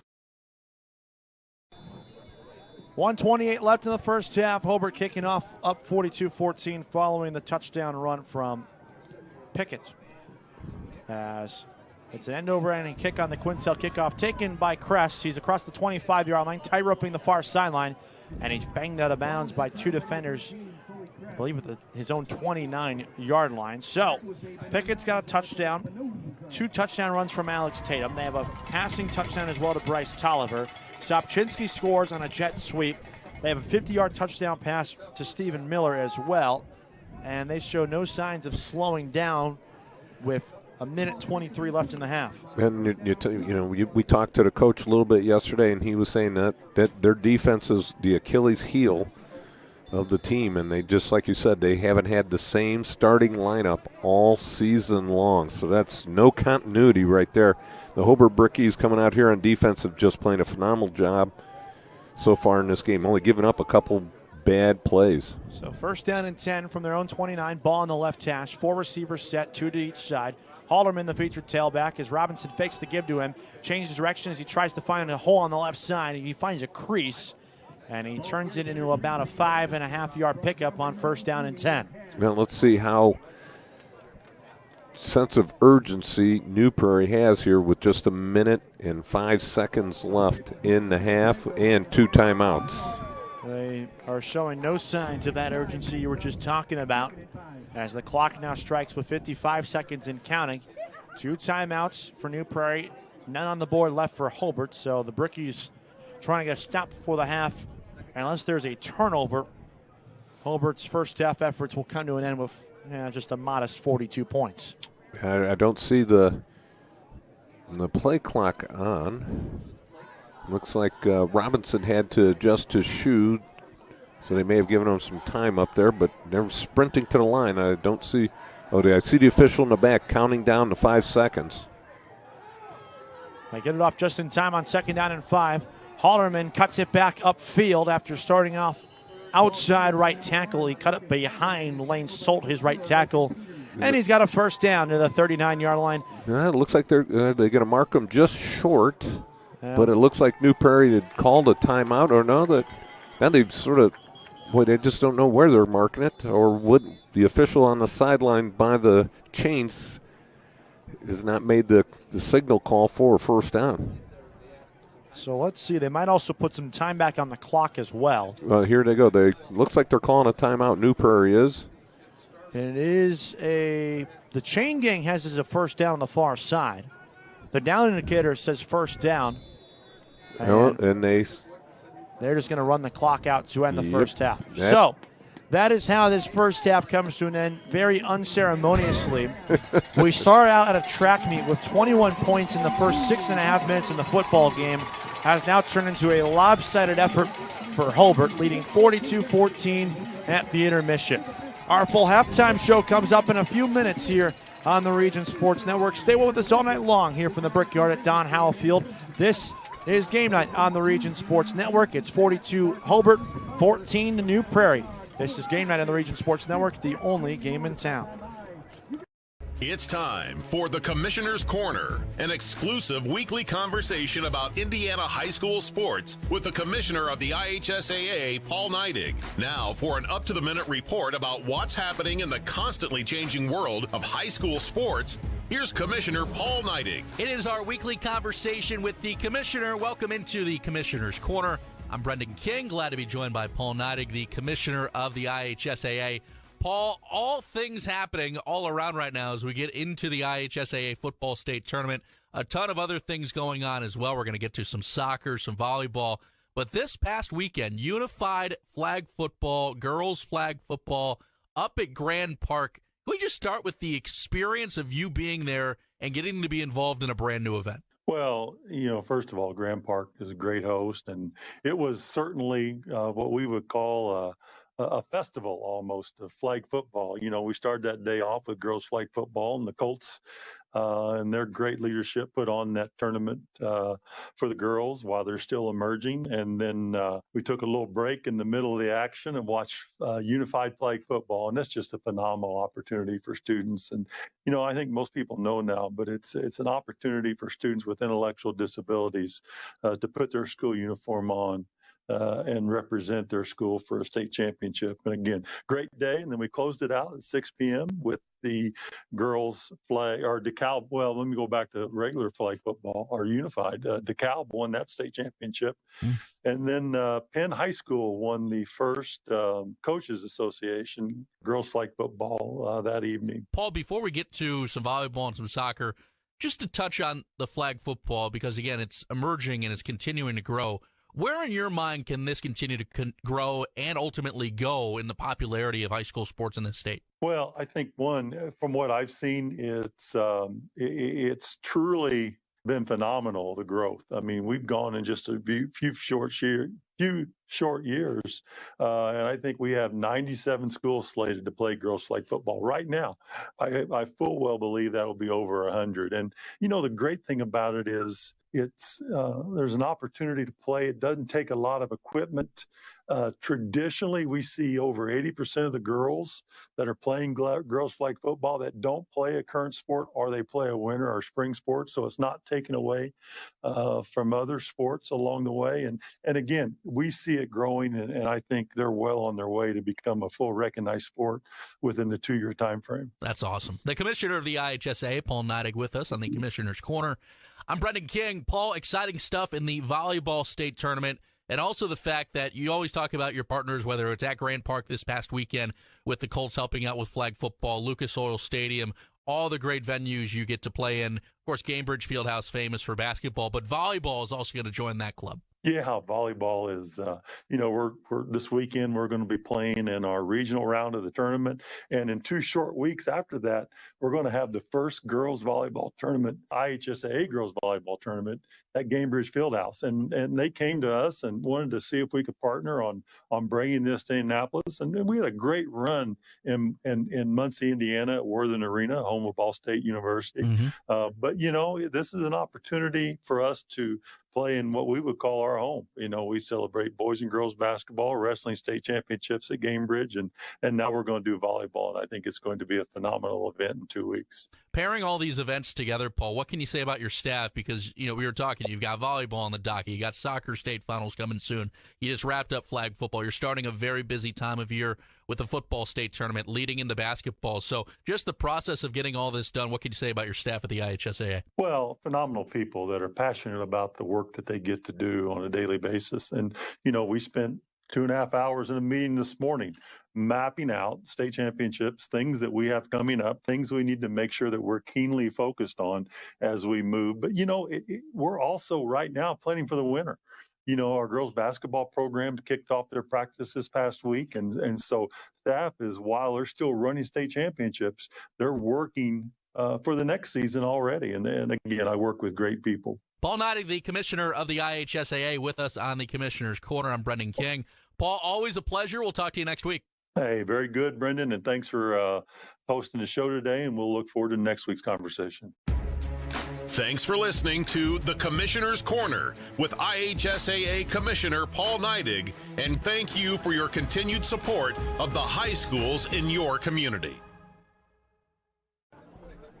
Welcome back to Game Night on the Region Sports Network. Our halftime show officially commences here from the Brickyard and Don Howe Field with the home side of Brickies. They're giving their fans a show. 42-14, the halftime score. Cab leader Jay Simmons enjoying your company with our great Region Sports Network crew on the first Friday night of the Indiana State High School Football Playoffs. We'll start our first segment by talking about the first half as a whole, and it was kind of weird. It was almost 2 different halves within the one. First quarter, complete track meet. We went off the break saying, hey, 21 combined points in the first 6.5 minutes. Second quarter then felt like your traditional blowout where it was all Hobart, only 7 points in that second quarter for New Prairie versus Hobart. Just dominated that run of play with 21 of their own in the second quarter. I don't think Hobart has had to punt the ball yet tonight, have they? They have not. The only time Hobart has not scored on a drive is the second drive when they fumbled the ball. And then Lucas Holderman with a 68-yard run for New Prairie, and that came at 6:14 in the first quarter. And you thought, boy, that's 7-7. All of a sudden, we got a ball game here. Yeah. And then from there on out, it's been pretty much all Brickies. You've got Tolliver to start the scoring from Alex Tatum. That came at 8:59 in the first quarter, 25-yard touchdown pass. Then, of course, the Lucas Holderman touchdown, 68 yards. That put it at 7-7. Then Alex Tatum with the 28-yard run for the Brickies. That came at 2:46. You mentioned it. It was 14-7 at the end of the first quarter. And a good back and forth. You know, at some point in the game, Hobart had run 25 plays to New Prairie's 7. That was early on. I think that was at the end of the first quarter. Yep, it was. And you talk about time of possession. Hobart has just physically dominated that time of possession and also the scoring. And then as we continue in the second quarter, Nathan Subchinski with a 15-yard run that came at 11:08 in the second quarter. Then Stephen Miller with a 50-yard catch from Alex Tatum that came at did I miss that one? Didn't write the time down, but that came somewhere about the 9-minute mark in the second quarter. Came in a hurry. They came in bunches. Yes, they did. And then Trenton Amaza with a 38-yard pass from Reed Robinson. That came at 7:25 left in the second quarter, and a very nice catch. That was by far the best pass Reed Robinson had all night, and that's probably the only time he had any time to sit back in that pocket and throw the ball. Every time he's tried to throw the ball, he's had brickies draped all over him. And that put the score at 28-14. That would be the last time New Prairie will score in this half. And then you had Max Pickett with a 9-yard run that came at 3:03, and then Alex Tatum put the icing on the cake right there with a 14-yard run, and that came at 1:28. And I think it was a bobbled snap or a low snap. It was. And Tatum picked it up and made him pay with that 14-yard run. So the Brickies offensively are clicking on all cylinders. Defensively, a few mistakes, but other than those couple mistakes, they have played great defensively. Let's stay on New Prairie for a moment because it started out really well. Obviously, that 68-yard touchdown run from Halderman will do wonders for your confidence. What really transpired in that second quarter, because it was just starkly downhill. I mean, being outscored 28-7 in the second quarter alone. Definitely, they just offensively, there's no wiggle room for them. They've got to establish some holes, and Reed Robinson, really the main ball carrier, other than Halderman with that big carry. Reed Robinson's the entire offense. So for Hobart, all you got to do is focus on one guy and make sure you stop him. And if you stop him, there's really no alternate players really for New Prairie to carry the load. We'll step aside for a few moments. 5:50 and counting left in halftime here from the Brickyard. When we come back, we'll have some scores from across the region and the state. This is Game Night on the Region Sports Network, the only game in town. Hi, my name is Mark Macknick. I'm the owner of Mark Macknick CPA firm in Highland, Indiana on Kennedy Avenue. I've been working with Region Sports for years now. Started working with Chris years ago, just on some special projects, advertising here and there. After a while, kind of increased the advertising. Mainly was doing it for the community involvement. It's such a great network and program they do with the high school sports. But as time went by, I started getting on there more frequently, and then the phone starts ringing, and I was getting calls all the time from people. Hey, I saw your ad on so-and-so football game. I saw your ad on a basketball game. And it's really helped my business. It's increased the volume. We're a tight community in Northwest Indiana, sports-wise, and just a lot of community involvement. So that's mainly why I got into it. I remember watching one game. It was a basketball game, and I think there was a little bit of an altercation. And as the altercation was happening, my ad was right on the bottom, and someone typed in, "I wonder what Mark Macknick's thinking right now." And I was thinking, "Wow, this is awesome." It's really been a great feature for my business. It's the only advertising I do. I don't advertise anywhere else other than Region Sports. It's for the business, but mainly for the involvement with the community. I played high school baseball here in Highland, and ever since I've been advertising on Region Sports, a lot of my old coaches are now my clients. A lot of my old teammates come in here. My recommendation, if you're a business here in Northwest Indiana, I think Region Sports is, for your money, it's one of the best places that you can advertise. I mean, I can advertise on billboards. I could do anywhere I want to. And I choose Region Sports mainly because I get a lot of feedback, especially on the high school level. A lot of the parents, if they can't make a game, they're watching it online. They're watching a replay, the grandparents.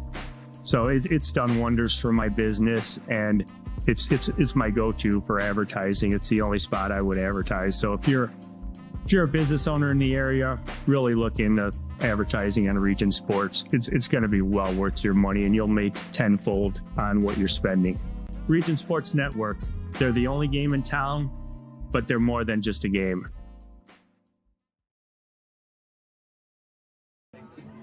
Follow all of tonight's Region football scores live on the Hometown Scoreboard, streaming on youtube.com/Region Sports, facebook.com/Region Sports, and regionsports.com, courtesy of your neighborhood's Track and Van Til, your favorite Indiana-made grocery store. Jay, what's happening around the state? All right, here, let's get into it. Let's start in the 1A. LaVille Lancers all over Culver, 35-0. That's in the third quarter. North Judson. Every time I see the score roll through, and North Judson seems to be scoring again, it's 46-6 over South Central, and that's in the third quarter. Here's a good one for you. West Central 74, South Newton 6. Yikes! Ouch! Yeah, that's going to be a running clock in the second half. That's one of those where you feel really bad for South Newton, and it's one of those where I'm sure there's probably a lot of common fans who are saying, did a team show up to play West Central? and we got North Newton and Bowman Academy tied up at 14 at the half. All right, moving down into 2A, you got Wheeler, 49, Lake Station 7, Rensselaer Central 41, Boone Grove 0, Bremen 14, Whiting 0. Those are all at the half. Calumet 20, John Glenn 10. At the half, you have Mishawaka 42, River Forest 14. The Griffith Panthers at the half, 35-0 over the Bishop Knoll Warriors. Knox Redskins 42, Jimtown Jimmies. I like saying that name, Jimtown Jimmies. Now Knox 42, Jimtown Jimmies 21. Birthday for your Jimtown Jimmies. Yeah, how about it? And then getting into the 4A Sectional 17, that's what we're covering here tonight as part of that Sectional 17. Lowell Red Devils 28, Hanover 14, that's at the half. Also at the half, East Chicago Central 16, Highland Trojans 13. And then Kankakee Valley 12, Westside Cougars 6. And then here at the Brickyard, we've got Hobart Brickies 42, New Prairie 14. That was a scoreboard update courtesy of your neighborhood's Track and Van Til Food Markets. Track and Van Til. Shop online for delivery or curbside pickup at trackandvantil.com. We'll take our final break of the halftime show. When we come back, our keys to the second half. Halftime continues. 42-14, Hobart out in front. This is Game Night on the Region Sports Network, the only game in town.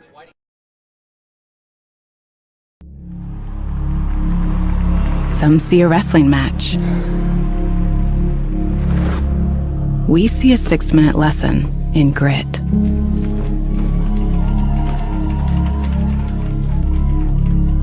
Some see a coach sending a runner home. We see a mentor guiding a student athlete into the future. Proud to keep education in front of athletics since 1903. Have you heard? Strachan Mantel was voted Best of the Region 2025 in several categories, including Best Caterer, Deli, Flower Shop, Food and Grocery Delivery, Fried Chicken, Place to Buy Produce, Place to Buy Seafood, Loyalty Program, and Grocery Store. We're proud to be recognized by our community, and we're committed to continuing to deliver the variety, value, and convenience you deserve. See for yourself what it means to be the best when you shop at Strachan Mantel. Thinking about what to do after high school? Consider a career with Boilermakers Local 374. As a Boilermaker apprentice, you'll earn while you learn. We offer excellent wages and benefits, and as part of our no-cost hands-on apprenticeship program, you'll learn from the best in state-of-the-art training centers and on the job. Become a union Boilermaker and get on your way to a great career. Find out more, visit www.local374.org or call 219-845-1000. Four Seasons Mechanical proudly serves Northwest Indiana, providing quality, reasonably priced, reliable service. With a quality and comfort guarantee, the professionals at Four Seasons Mechanical offer a wide range of services in heating, ventilation, and air conditioning. Whether it's residential or commercial, Four Seasons Mechanical is there 24/7. To find out more, the website is fourseasonsmechanical.com or give them a call at 219-756-7020. Four Seasons Mechanical, your indoor air quality specialist. If you are injured in a worksite accident or hurt by a defective product, go with the guy that has a proven track record litigating these cases. Otto Schragle, a principal partner at the Allen Law Group, will make sure those responsible for hurting you are held to account for their negligence. With multiple offices in Indiana and Illinois, you could reach them at 219-465-6292 or reach them out on the web at www.kenallenlaw.com.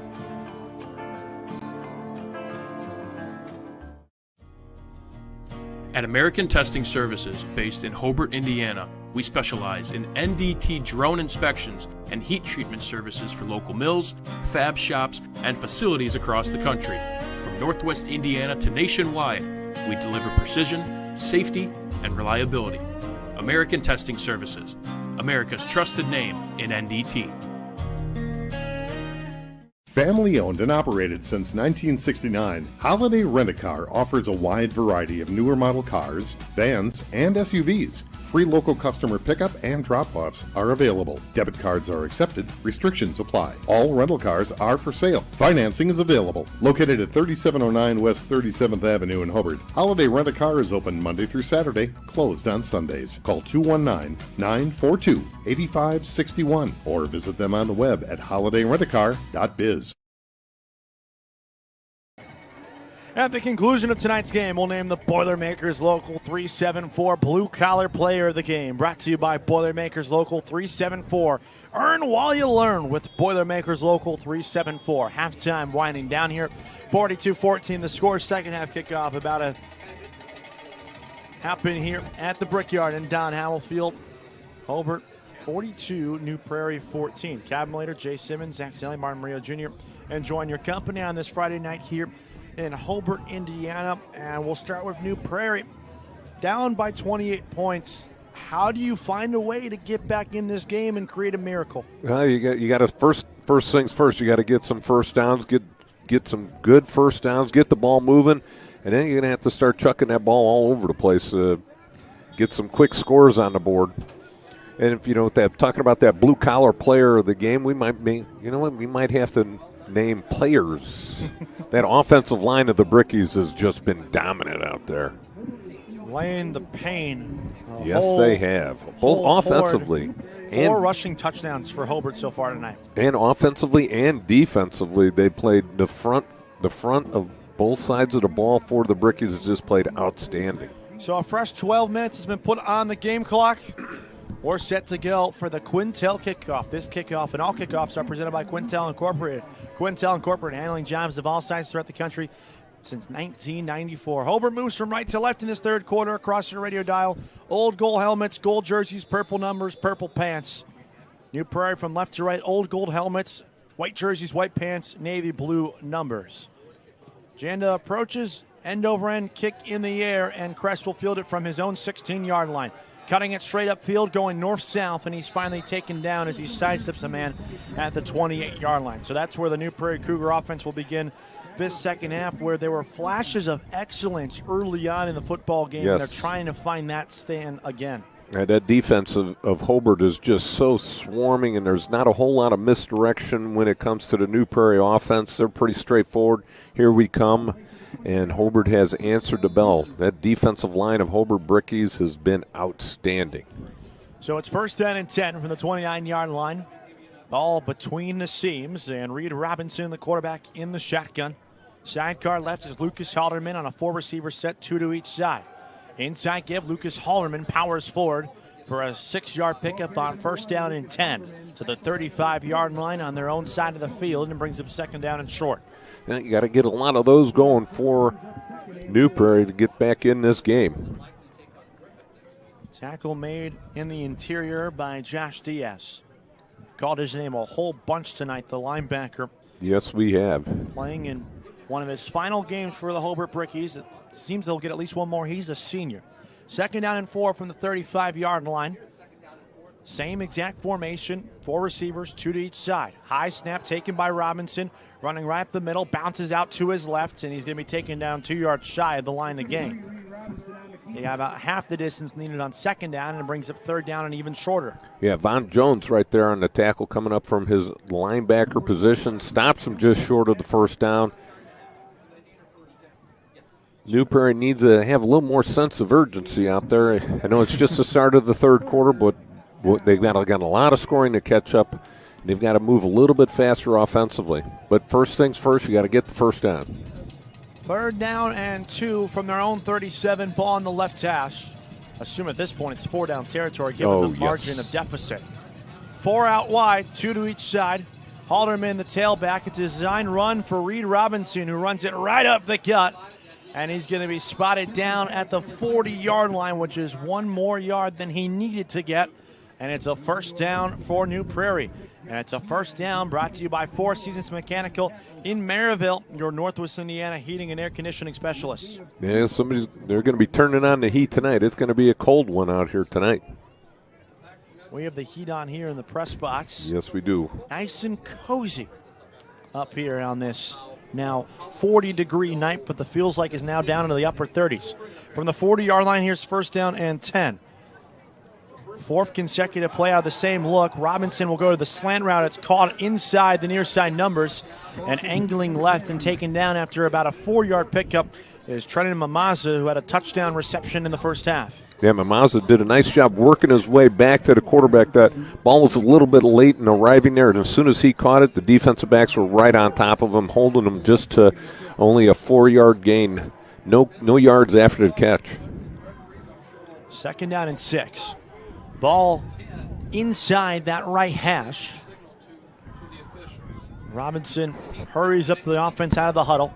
4 receivers, 2 to the near side, 2 to the far side. Halderman now off out of the right hip of the quarterback. He claps his hands, takes an option snap, pitches it forward, and it's incomplete. It's an incomplete pass that's going to be ruled a attempted throw by Reed Robinson on what was supposed to be a read option look for the quarterback. Disastrous moment there for Robinson and Lucas Halderman. And I think if you're a New Prairie fan, you can thank good God for the forward pass rule. And then the coaches for Hobart are, sort of talking to the official right here on the side. A good call by the official. Yes, the ball did go forward. But Reed Robinson, he's got to put that one in his pocket. If there's a defensive man standing between you and the pitch man, you don't try and throw it over the defensive man. You just make him make a decision and just turn the ball up the field. Try and get as many yards as you can. So now here's third down and 6 on the edge of the Hobart logo and the big Berkman at midfield. Robinson on a shotgun snap, flushed out to his left, throws on the run. It's caught far sideline inside Hobart territory and knocked out of bounds at the Hobart 45-yard line is Sully Kress with a first down, the second first down of this opening possession of the second half for New Prairie. And it's brought to you by our friends at Four Seasons Mechanical in Maryville. Visit them on the web at fourseasonsmechanical.com. Yeah, Robinson does a great job getting outside of the pocket and throwing the ball across his body and threw a dart right there to his receiver to pick up the first down. That was an 11-yard pickup that moves the chains there. Now from the plus 45, here's first down and 10. Trips off to the left. Mamaza, the solo man on the near side, and a design run for the quarterback who gets around the edge on that left side, and he's barreled out of bounds at the 41-yard line of Hobart. It's a good first down run there for Robinson, where at this point you need to stay ahead of the chains, I should say. That's right. And good job right there. A, he got out of bounds. B, he picked up some positive yards. It's going to be 2nd and 7. This has got to be by far the best drive for New Prairie in this game. Yeah, and they're in the plus territory. This has been the range, though, where they've had a couple of drives stall out. These 45 to 35 range on the plus side of the field. Trips off to the right. D-line jumped a little bit but stayed on sides. Inside 8:56 left, 42-14. Hobart leading. Robinson takes the shotgun snap for New Prairie. Rolling out to his right. The right-handed quarterback throws on the run, and it's intercepted inside the 30-yard line. Coming back the other way is the free safety, Stephen Miller, and he's finally taken down on his own 35-yard line. Stephen Miller, great job right between two wide receivers.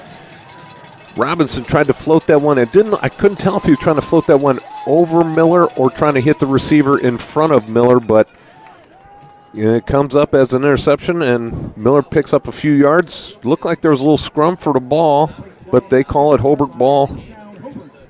Maybe Miller fumbled the ball when he was going down. It's hard for us to see.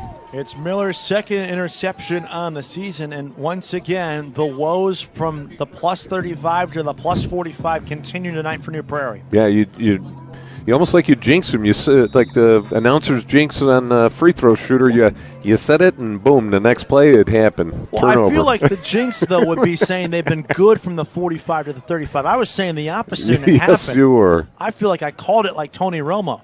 First down and 10, a throw over the middle, and it's incomplete on the pass intended for Tolliver on the slant motion. Actually, more so of a deep 15-yard post route rather than a slant. It had a slant-like motion, though. Yeah, it looked like a miscommunication between Tolliver and his quarterback, Tatum. Tatum looked like he was throwing the short crossing route, and Tolliver running a deep post.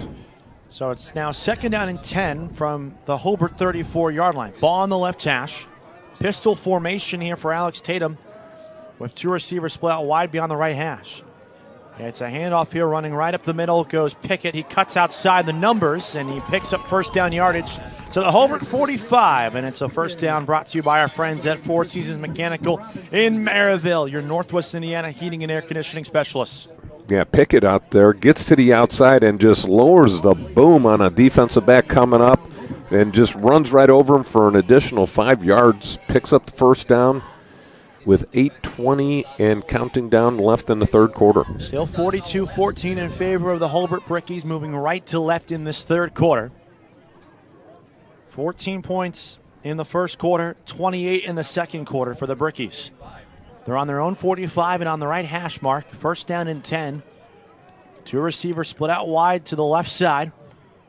Pickett, the featured tailback. He fakes the give to the tailback, and the quarterback keels his own number, spins out of a couple of tackles in the backfield, and somehow turns it into a 1.5-yard gain. Yeah, good job right there by Tatum, just trying to get back to the line of scrimmage, and then picks up, it looks like we have 1 or 2 yards. Both of the officials on different spots. Which is always what you want to see this time of year. Yes. It's going to be a 1-yard gain. And the clock continues to run. Great job out here by the Brickies. Let's see if they can keep this offense rolling here.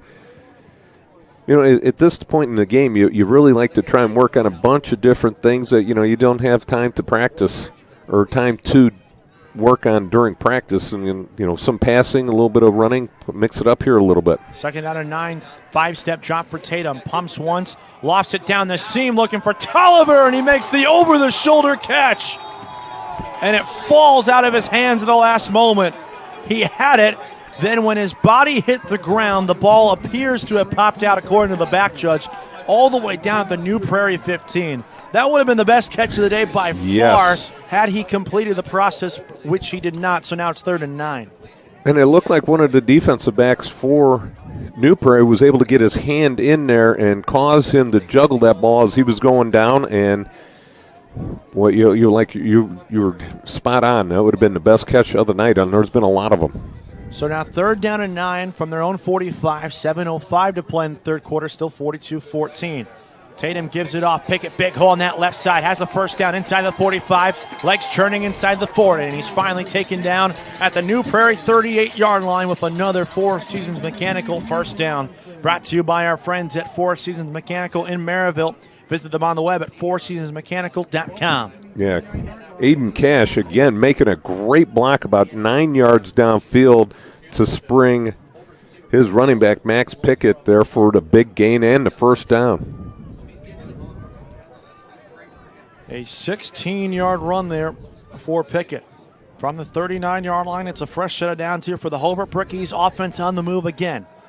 4 receivers, both of them tight to each side of the formation. Tatum pumps left, throws right. It's caught. No, it's not. It's dropped outside the right hash by Logan Peters inside the 30-yard line. He had it in his hands for a moment, and the Turf Monster got to another Hobart receiver on this drive. Yeah, Peters had the ball right in his hand. Nice throw by the quarterback, Tatum. Put it right pretty close into his body, but he was unable to come up with the catch. Peters on the season.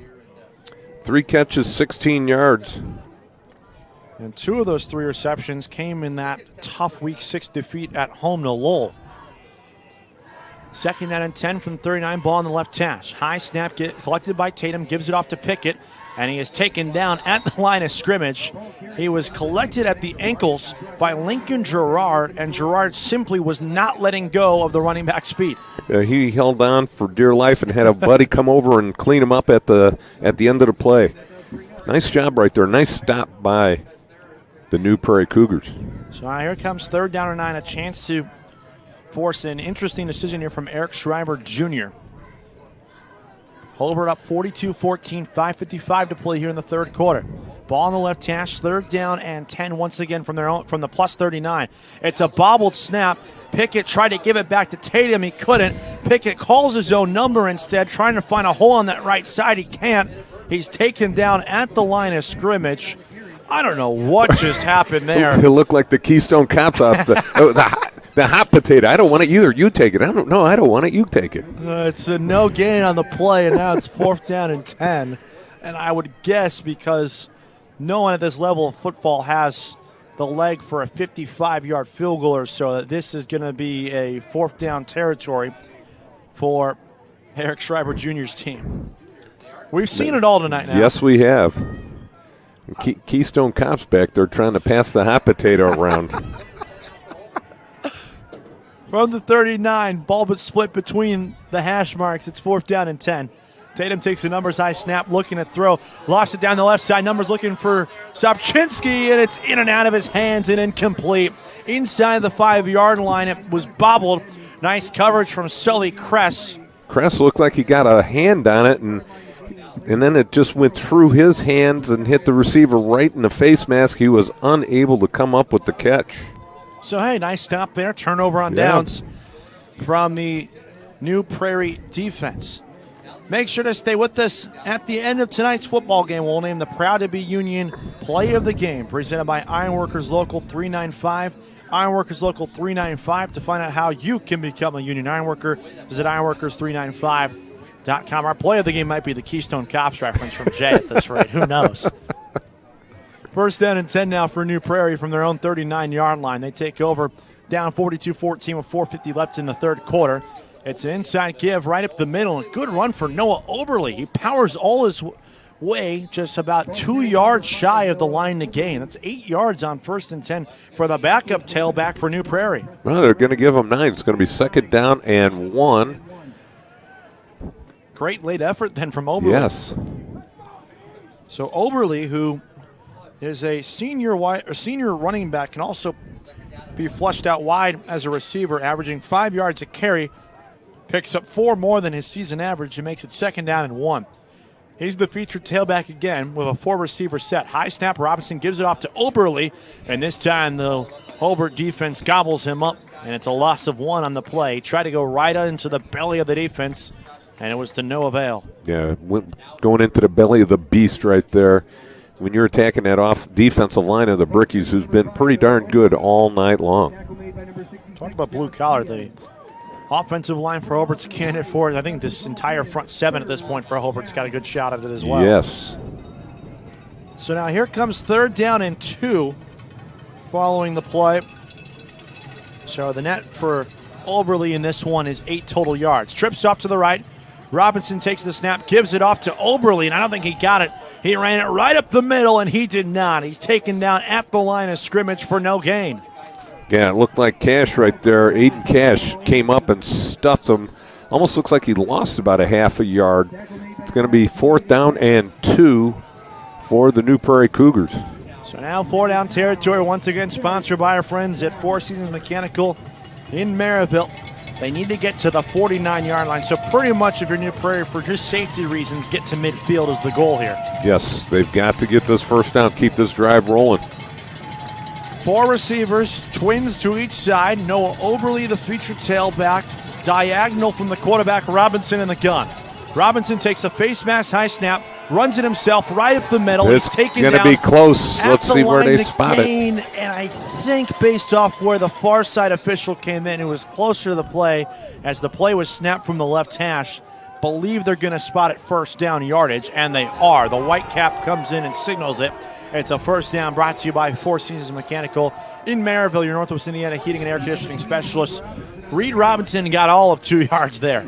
He got 1 yard and, or I should say, he got about an inch more than he needed. At this rate, how much that also the officials are saying, yeah, you got it. Let's keep this thing moving. Yes, let's keep the ball. Let's keep the clock moving. Keep the ball on the ground. First and 10 from their own 49-yard line. Crest goes in motion from left to right. Shotgun snap. Robinson heaves it down the near side. Numbers one-on-one coverage. A leaping try, and it's incomplete. The 2 10s were going against each other. It was Trenton Mamaza of New Prairie who went up against Nathan Subchinski of Hobart. Both of them got their hands and helmets on the football as it hits the ground. It's second down and 10.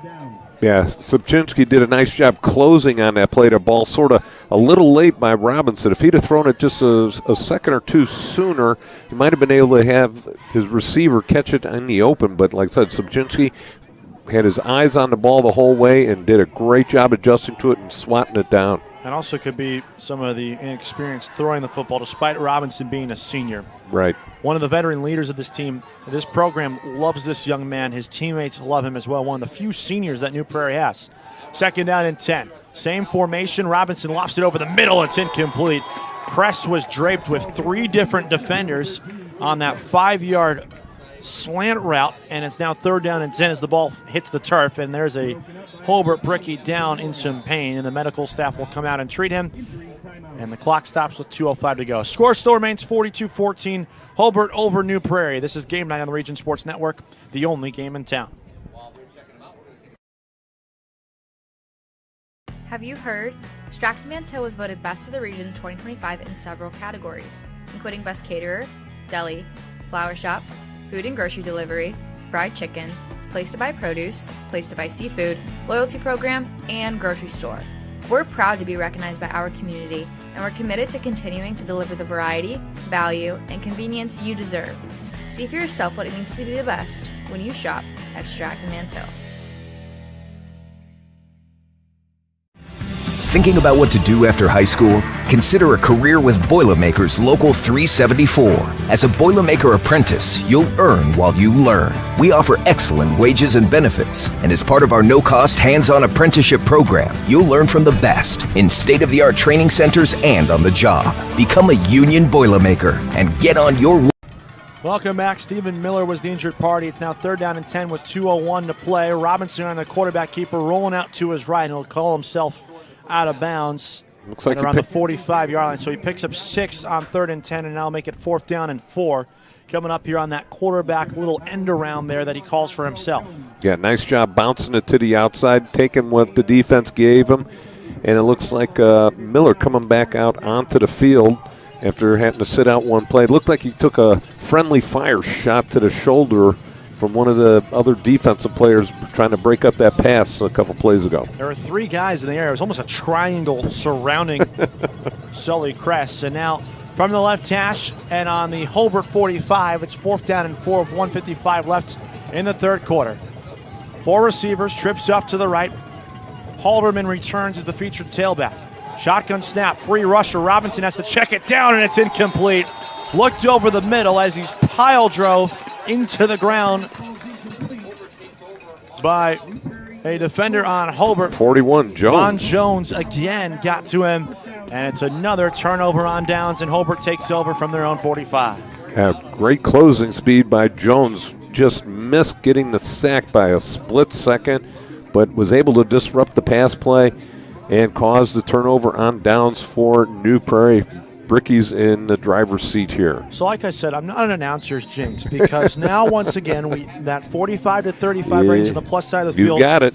In the second half, interception and then turnover on downs. I don't view that as an announcer's jinx. I'm just saying. I'm not trying to toot my own horn, but I don't view that as a jinx. No, not at all. Hey, great job on the call, though. You nailed it between the 35 and 45. They are stopping themselves all the time. And this time of year, unfortunately, that won't cut it. As a whistle is blown and a delay of game will be called on Hobart, so their next possession will start action out from their own 40. At the conclusion of tonight's game, we'll name the Crowell Companies Lantern Man Superhero of the Game. Crowell Companies, the business professionals. And we've got a lot of people for that particular one, especially on the Hobart side. Might need to put out a poll on social media at this rate to figure out who wants the award. Can we give it to a team?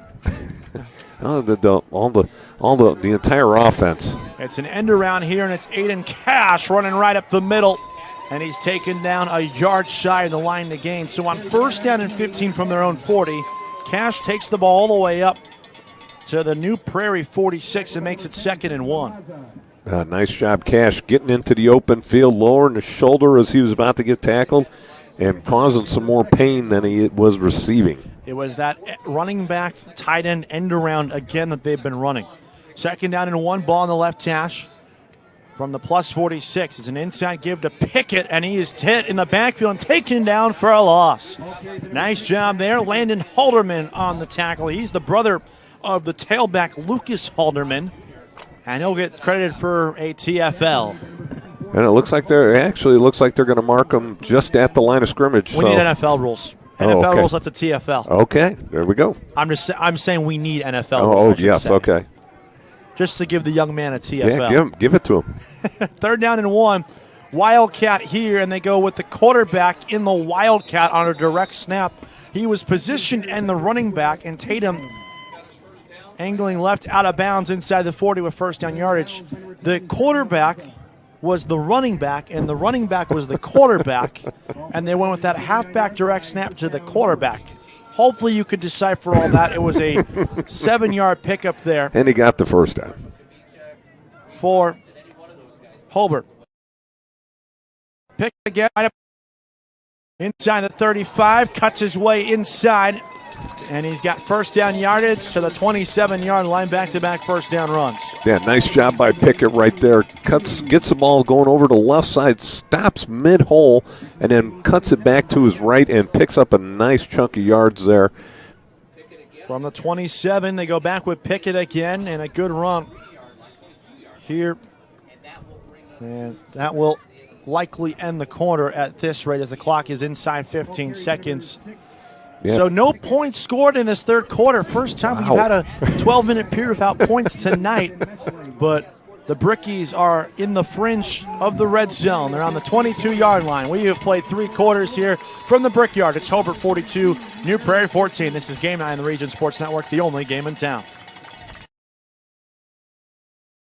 From lighting up Friday night football to powering the classrooms that shape the students of Lake County, IBEW Local 697 is proud to support our region's schools and the communities we call home.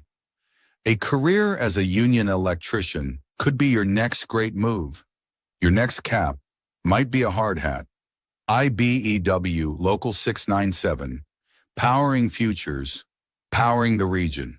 Four Seasons Mechanical proudly serves Northwest Indiana, providing quality, reasonably priced, reliable service. With a quality and comfort guarantee, the professionals at Four Seasons Mechanical offer a wide range of services in heating, ventilation, and air conditioning. Whether it's residential or commercial, Four Seasons Mechanical is there 24/7. To find out more, the website is fourseasonsmechanical.com or give them a call at 219-756-7020. Four Seasons Mechanical, your indoor air quality specialist.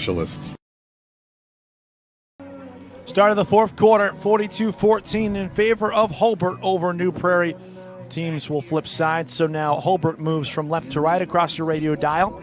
New Prairie right to left. We'll start on the opposite end of the field. It'll be 2nd down and 5 from the New Prairie 22-yard line. Ball on the left hash. Tatum in the gun. He sends Sobczynski in motion. Pickett the featured tailback. And a 3-receiver set. Play action as he flips it out to the out route, and it's caught at the 20-yard line by Sobczynski, but he's drilled by Reed Robinson. Robinson, nice job coming up with the tackle.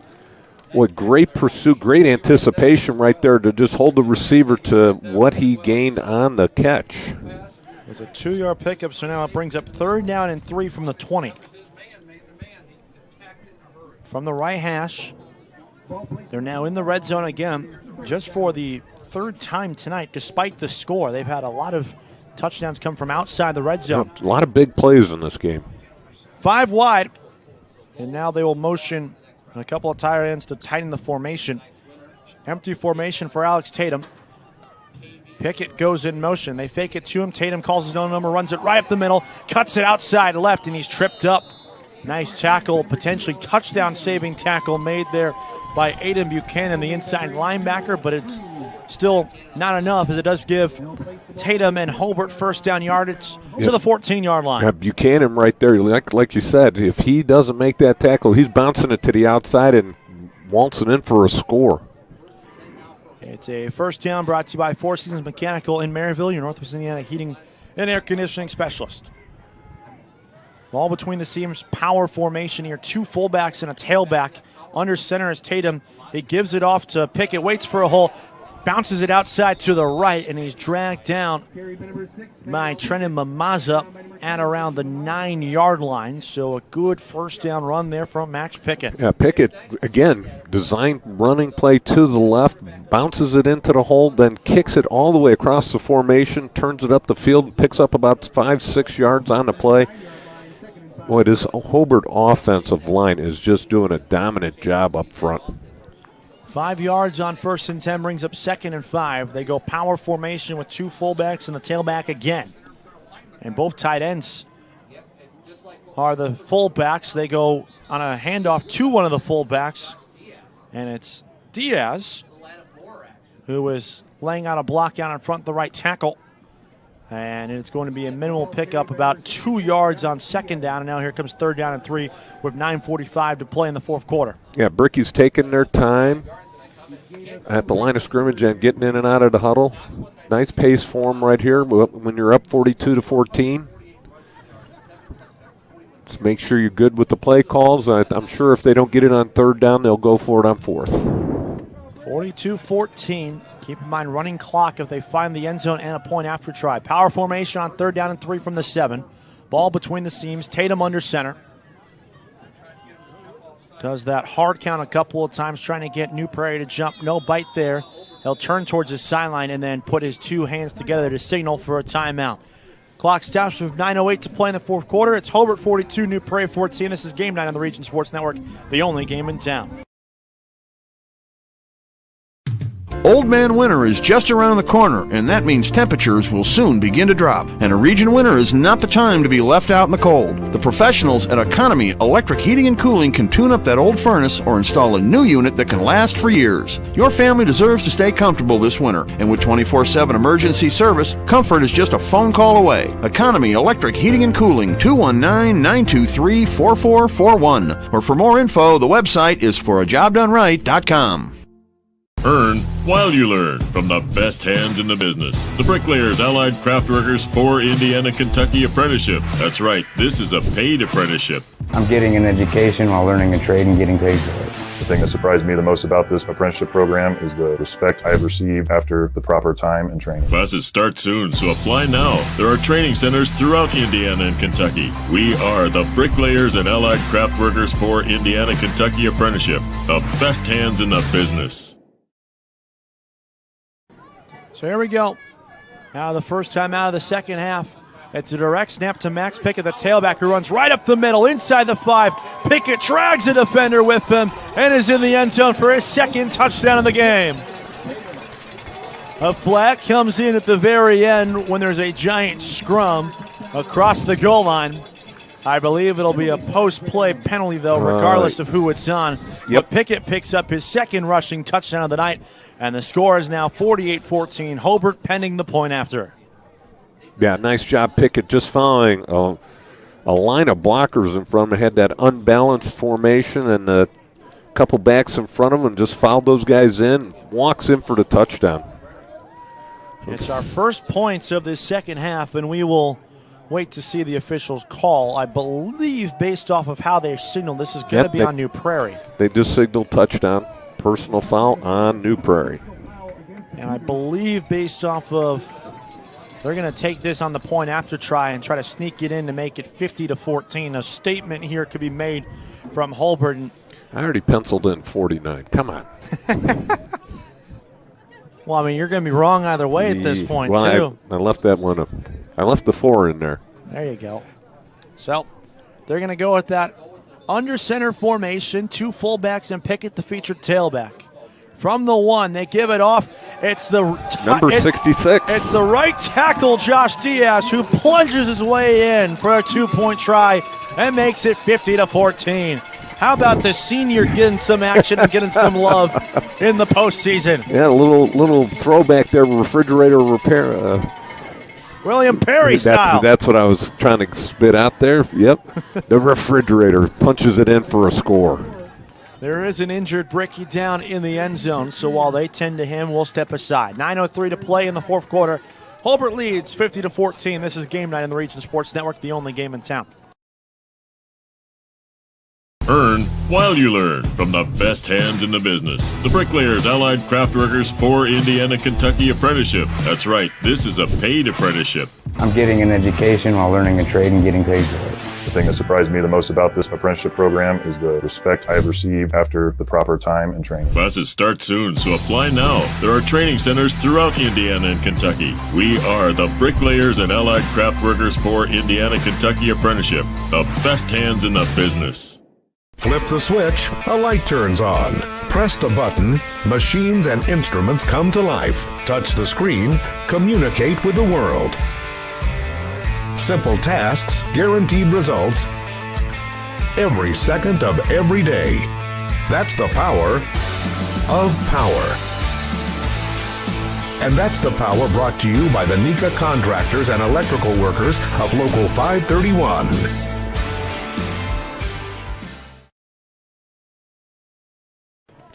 Welcome back here with 9:03 to play. It's Pacey Gomez, the left guard, who's being helped off the field, and he's struggling to put a lot of pressure on his lower body right now. So you never want to see an injury in any sort of competition, especially at this level. But at this point in the game, with the score and the result likely already finalized, it just even dampers the mood some more. Yes, it sure does. So let's see where. I think Hobart took the penalty on the extra point, so they'll just be kicking off from the 40. And it's another Quintel kickoff. This kickoff and all kickoffs are presented by Quintel Incorporated. Quintel Incorporated, handling jobs of all sizes throughout the country since 1994. Hobart from left to right will kick it away with Peter Janda after they're off a 10-play, 55-yard scoring drive. It was our first points of the entire second half after we had a combined 56 first half points. That's tale of two halves right there. That's always the old adage, ain't it? It's a lot of football being played between the 30s up to this point. Janda approaches. It's a line drive kick, and they're going to let a member of the hands team, it's Trey Mamaza, beg your pardon, outside the far side numbers, and he's taken down shy of the 35-yard line. So now the clock will now run from here on out, given that Hobart leads by more than 35 points. And that might have been why they went for 2 there, as Diaz had 2 carries on that drive, one for the extra point and one for about a 2 or 3 yard gain. So Diaz, has got something to brag about coming back to school next week. Hey guys, I want to carry the ball a little bit more, Coach. I can only imagine what that Saturday morning film session is going to be. Hey, 6'6", good run. Do it again next week now. From the right hash, it's first down and 10 from the New Prairie 33. They go 4 wide again, 2 to each side, and another tailback, Carson Sinka, comes in. Sidecar left to the quarterback, Reed Robinson. Robinson Gives it off to him. It's Cinco running right side across the 35 and tripped up at the 36-yard line on the New Prairie side of the football field. You know, we got some awards to hand out, and we can have a little discussion here as we're watching the clock wind down here. You got several guys for the Hobart Brickies in terms of the Lantern Man superhero player of the game. You've got Alex Tatum with 2 rushing touchdowns. And let's see, 2 Tatum has 2. You have Pickett who has 2, as here's Dane Ryan's getting the carry, and he's blown up back at his own 30-yard line. The line of scrimmage was the 36. Dane Ryan's, by the way, is a 5'5" freshman running back and defensive back who spent the entire year on the freshman team. Gets the call up here tonight. Number 66. It is big Josh Diaz again. Yeah, Pickett with a couple touchdowns like we were saying, and you got Tolliver with 1 for 25 yards. You got Stephen Miller with a 50-yard excellent catch from Alex Tatum. Tatum with 2 touchdown passes on the night.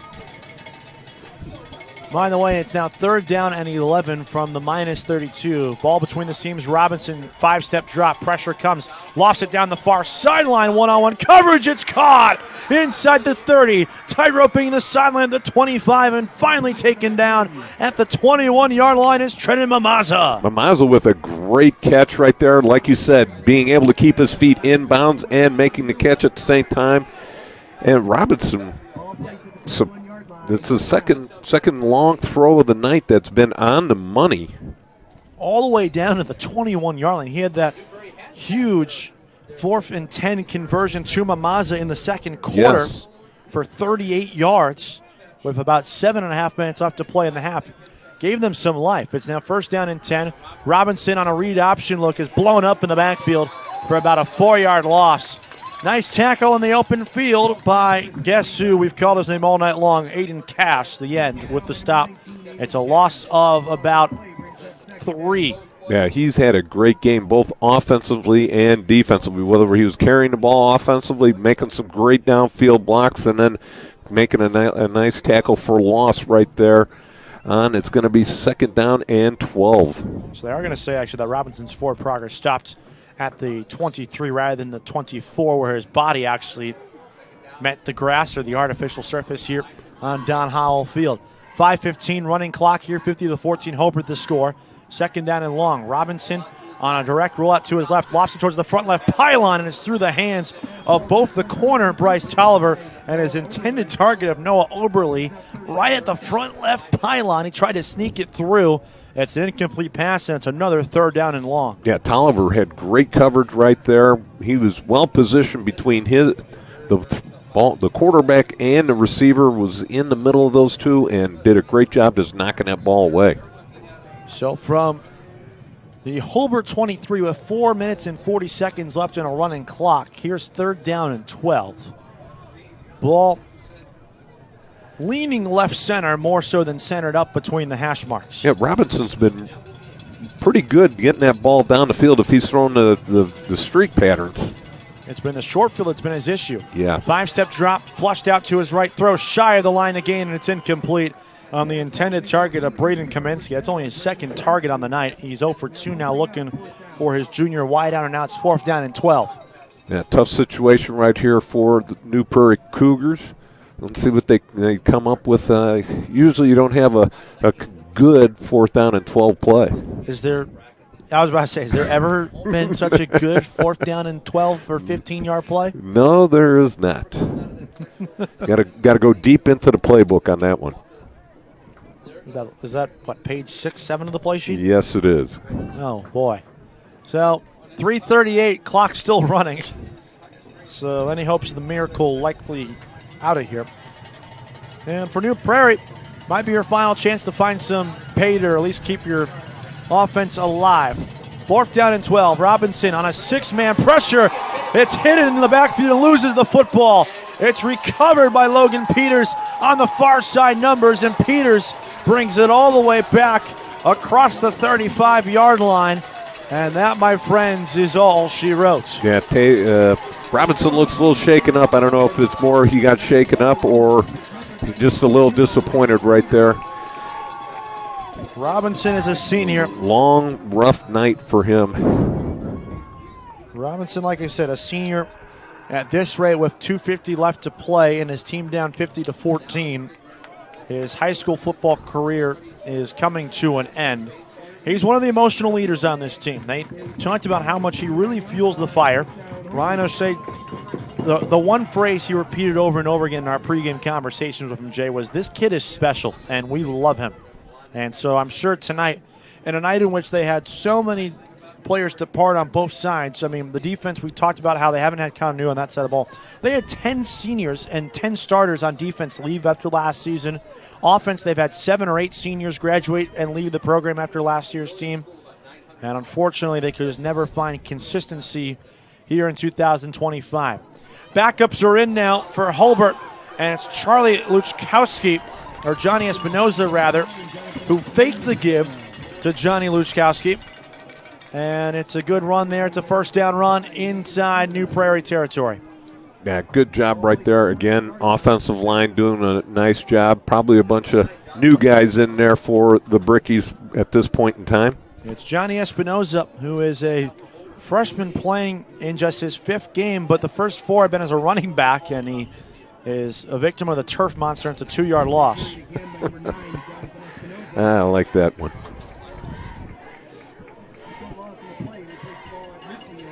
As Hobart continues on in their playoff quest, let's see who they've got. They would get the winner of the Kankakee Valley matchup in Sectional 17 here in 4A against, they're playing Gary West. Yeah, and I think the last time we saw a score, Kankakee Valley was up in that game. So it looks like they'll be playing against KV. And then East Chicago Highland, the last score we saw was East Chicago was winning that game. So Lowell was winning against Hanover. So it looks like it'll be shaken out, sort of like what me and Mike Dwan were talking about last night. And so there's going to be a whole bunch of unsportsmanlike conduct flags coming here on the other play. There's an outside run for the third-string running back, junior Luke Richardson, who got back across the original line of scrimmage. It was a 3-yard pickup. He was body slammed to the ground. There was a lot of jawing from both sides. Flags came flying in, but all indicators saying this is going to be an extra 15 on top of the run for Richardson. And for New Prairie, a young football team who has really ended Hobart's deep state-run chances the last several years. Hobart talked about how this was a revenge factor for them.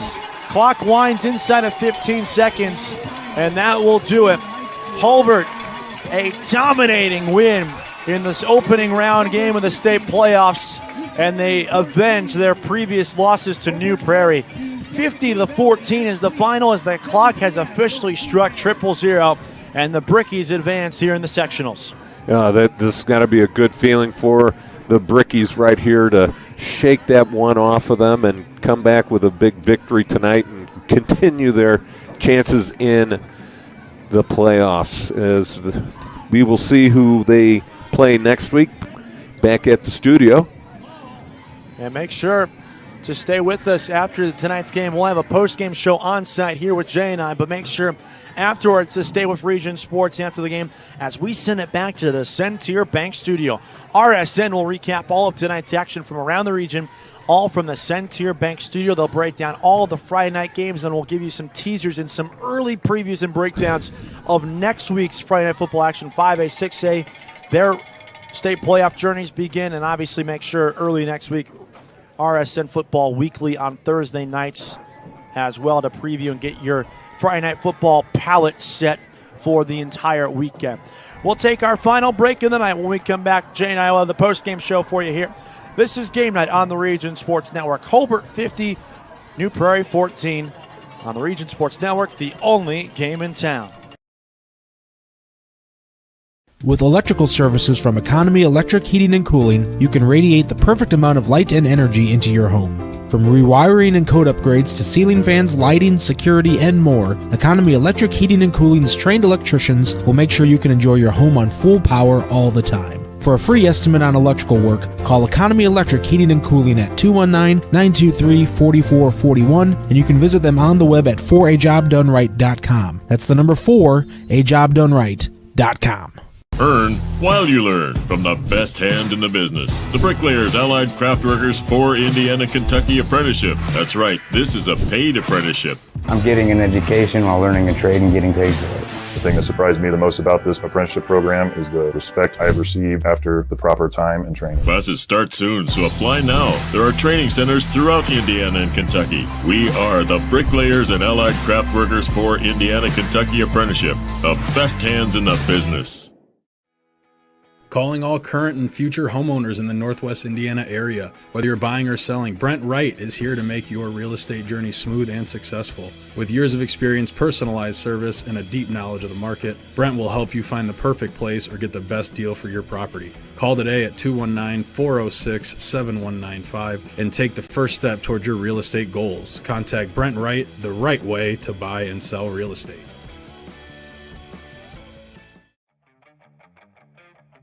For 26 years, Armor Construction has been beautifying homes across Northwest Indiana.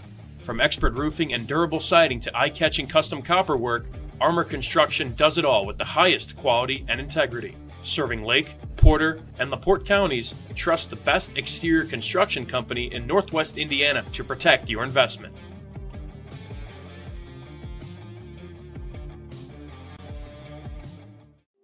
When it comes to your money, you deserve more than just numbers on a page. You deserve someone who sees the full picture. Meet Mark Machnick, one of Northwest Indiana's most trusted accounting professionals. Whether you're running a business, planning for retirement, or just trying to make sense of tax season, Mark Machnick, located in Highland, makes it simple, personal, and believe it or not, painless. Contact Mark and his team today at 219-595-5290. Mark Machnick, CPA. Life isn't always loud. Sometimes it's the quiet moments that matter the most. Of effort, of a dream taking root. And behind those moments, there's trust. Thank you for trusting Centier Bank with those moments and making us a part of your story. Thank you for the opportunity to earn your trust. Located in the heart of downtown Indianapolis, the newly renovated Hampton Inn is within walking distance of over 30 restaurants and attractions, including Lucas Oilfield and Cambridge Fieldhouse. Hampton Inn has much to offer, including a hot breakfast, high-speed internet access in every room, as well as a fitness center. Why wait? Make your reservations today. Call 317-261-1200 or make them on the web at hamptonin3.hilton.com. Hampton Inn, Indianapolis, downtown. At Blyce, we're used to having the athlete shop at our store. Down, sit, put. But sometimes they get carried away.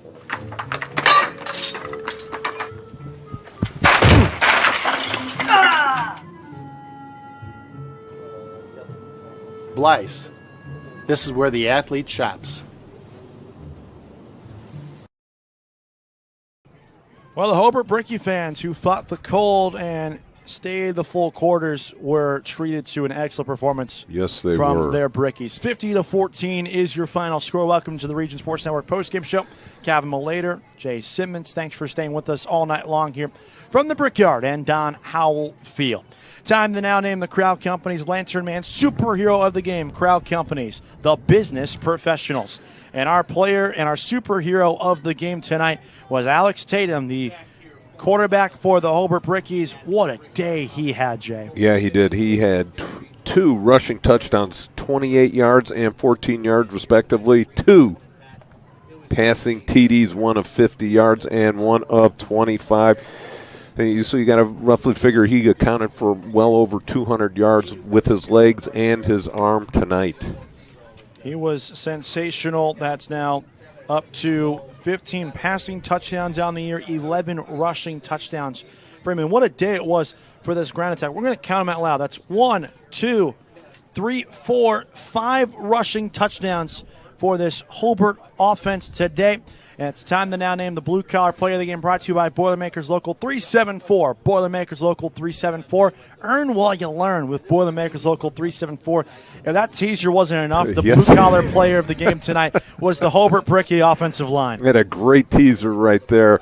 Yeah, they just physically dominated this game, and they established it early and often. They were able to give their quarterback enough time, Alex Tatum, give him enough time to throw a 50-yard pass, 25-yard pass, and then respectively help the running backs out with well over 200 yards rushing, just doing a great job up front, the front five, and also throw in Cash in there too. He did a good job throwing the tight end, Alex.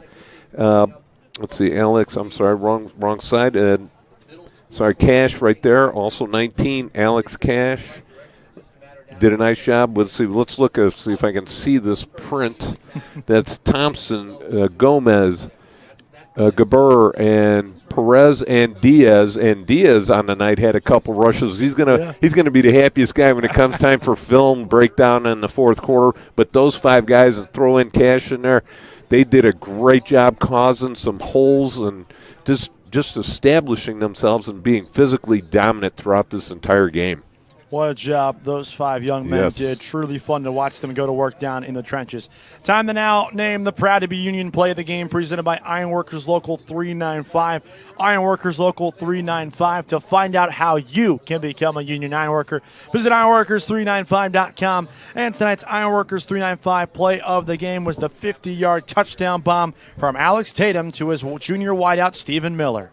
Yeah, what a great job. He had enough time to set himself up in the pocket and just chucked it downfield, and then Miller drags a couple guys into the end zone. Here we go. We got it coming up here. As you see, Tatum just gets the snaps. He's got enough time. Look at it. No pressure, able to just step into his throw, throws it right there on the money. Miller does a great job coming back to the ball and then drags somebody into the end zone, had two guys draped on his legs and was able enough just to dive in for the score. Phenomenal effort from him. It was Miller's fifth receiving touchdown, on the season, extending his team lead, and he's been phenomenal so far this season. Before we wrap up the night, Hobart will await the winner of Kankakee Valley, Gary West. All signs point to them taking on Kankakee Valley. How far can you see this Hobart team going in this 4A state playoff run? I see they're going to have a rematch from earlier in the season. They'll probably be playing Lowell, and it looks like the way it could be penciled in right now. It looks like it could. Well, I'm just going to go just off of the way it looks right now. It might be played here, Hobart versus Lowell. That is going to be an exciting game. It'd be a rematch from earlier in the season. If I can find it here. It's a game in which Lowell defeated Hobart by a score of 17-7. Yeah, and this offense of Hobart right now is clicking on all cylinders, so it's going to be a different game. And I think it's going to be a high-scoring game. Both sides, both teams are gearing up for that. I think that play in a couple weeks, and it'll be interesting to see A, where it's at, and B, which of these two teams is going to come out a victor. Going to be a lot of fun. Obviously, the goal at this point, go 1-0 this week, because there is no tomorrow if you go 0-1. Special thanks to our great crew on site and behind the scenes. We start with our executive producer, Chris Ramirez, our operations manager, Rich Castillo, coordinating producer, Zach Miller, our sports director, Mike Dewan, our producer on site today, Zach Sinelli, our camera operator, Martin Murillo Jr. Special thanks to the coaches of today's game, Ryan O'Shea of New Prairie, Eric Schreiber Jr. of Hobart, and to the athletic director. Special thanks to them, Mark McBride of New Prairie, Mike Black of Hobart. And last but not least, a special thanks to the viewers like you at home on our video broadcast on the IHSAA Champions Network.